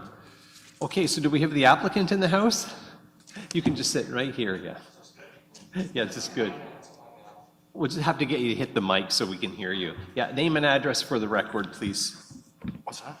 Name and address for the record. Mike Hamilton, 2876 Perth Road, Glenbury. Okay, and thanks, welcome. Is there anything further you want to add to the application? No, that's pretty much it. Okay, committee members, any questions for Mr. Hamilton? Yes, Ken. And I know Ricardo is prepared for this one. You know, there are two preeminent requirements under the Planning Act and the official plan dealing with illegal nonconforming use expansions. And those are that the use be the building or the use be on the property that was owned at the time by the applicant at the time the bylaw was passed that rendered the use legal nonconforming. And then secondly, that the use has been continuous between the date of the passage of that bylaw and the date of the application, which is, if I understand it correctly, April 2022 to late January, I think, 2023. So when you look at the lot, it looks like a lot in a registered plan of subdivision. It's pretty obvious that it's on the land that the use is occupied. But what's not so obvious is that the use has been continuous, and I didn't see an observation on that point in the staff report. So I'll ask Ricardo or the applicant if you could just address the continuity of the use in that year period or less than a year. Maybe we'll defer to Ricardo. Yeah. Yeah, absolutely. Through you, Mr. Chair. So for all intents and purposes, the property has been utilized as a single detached house based on impact data, on provincial data as well. In 2022, I know you're referring to when the zoning bylaw was passed, and it came into effect. I believe it was November or October? September 28th. Thank you. Yeah, that's what I meant. There was a building permit issued in in October of 2022. It's clear that the applicant had been intending to use the property as a house, and it hasn't been used otherwise. And I think it would be, I believe it's the city's position that it would be unduly harsh to penalize somebody for going through renovations. I'm satisfied, thank you. The point being is to avoid a precedent the other way, where someone comes back and said, well, that use wasn't continuous, why did you give it the approval? And I'm satisfied with Ricardo's answer. Thank you very much. Thank you. Any other questions for the applicant or staff? No, so I'll open the public portion of the meeting. Is anybody here to speak to the application for 284 Westdale Avenue? And I see none, so I'll close the public portion and come back to the committee for a motion. Moved by Jordan, seconded by Peter. And any discussion? Just one of the things I'll comment on is that the zoning for that looked at triplexes and apartment buildings, of which there are across the road 4-story, well, it says 4-story in the report, but I think they're 3-story apartment buildings. Even though they're adding another unit, it doesn't meet that zoning triplex, but I think it's coming closer to it than a single unit. So that's just my comment on it. Okay, very good. Any other comments at all? Okay, so I'll call the vote. All in favor, raise your physical hand, and that's unanimously carried. Thank you. Thank you. Okay. All right, so we have no motions, no notices of motion. There's no other business, nor there was correspondence that we received in the supplement. Date of the next meeting is Monday, April 17th, and now we're looking for a motion to adjourn. Moved by Jordan and seconded by David. So all in favor, raise your physical hand. And the meeting is adjourned at 8:32 p.m. Thanks, everybody.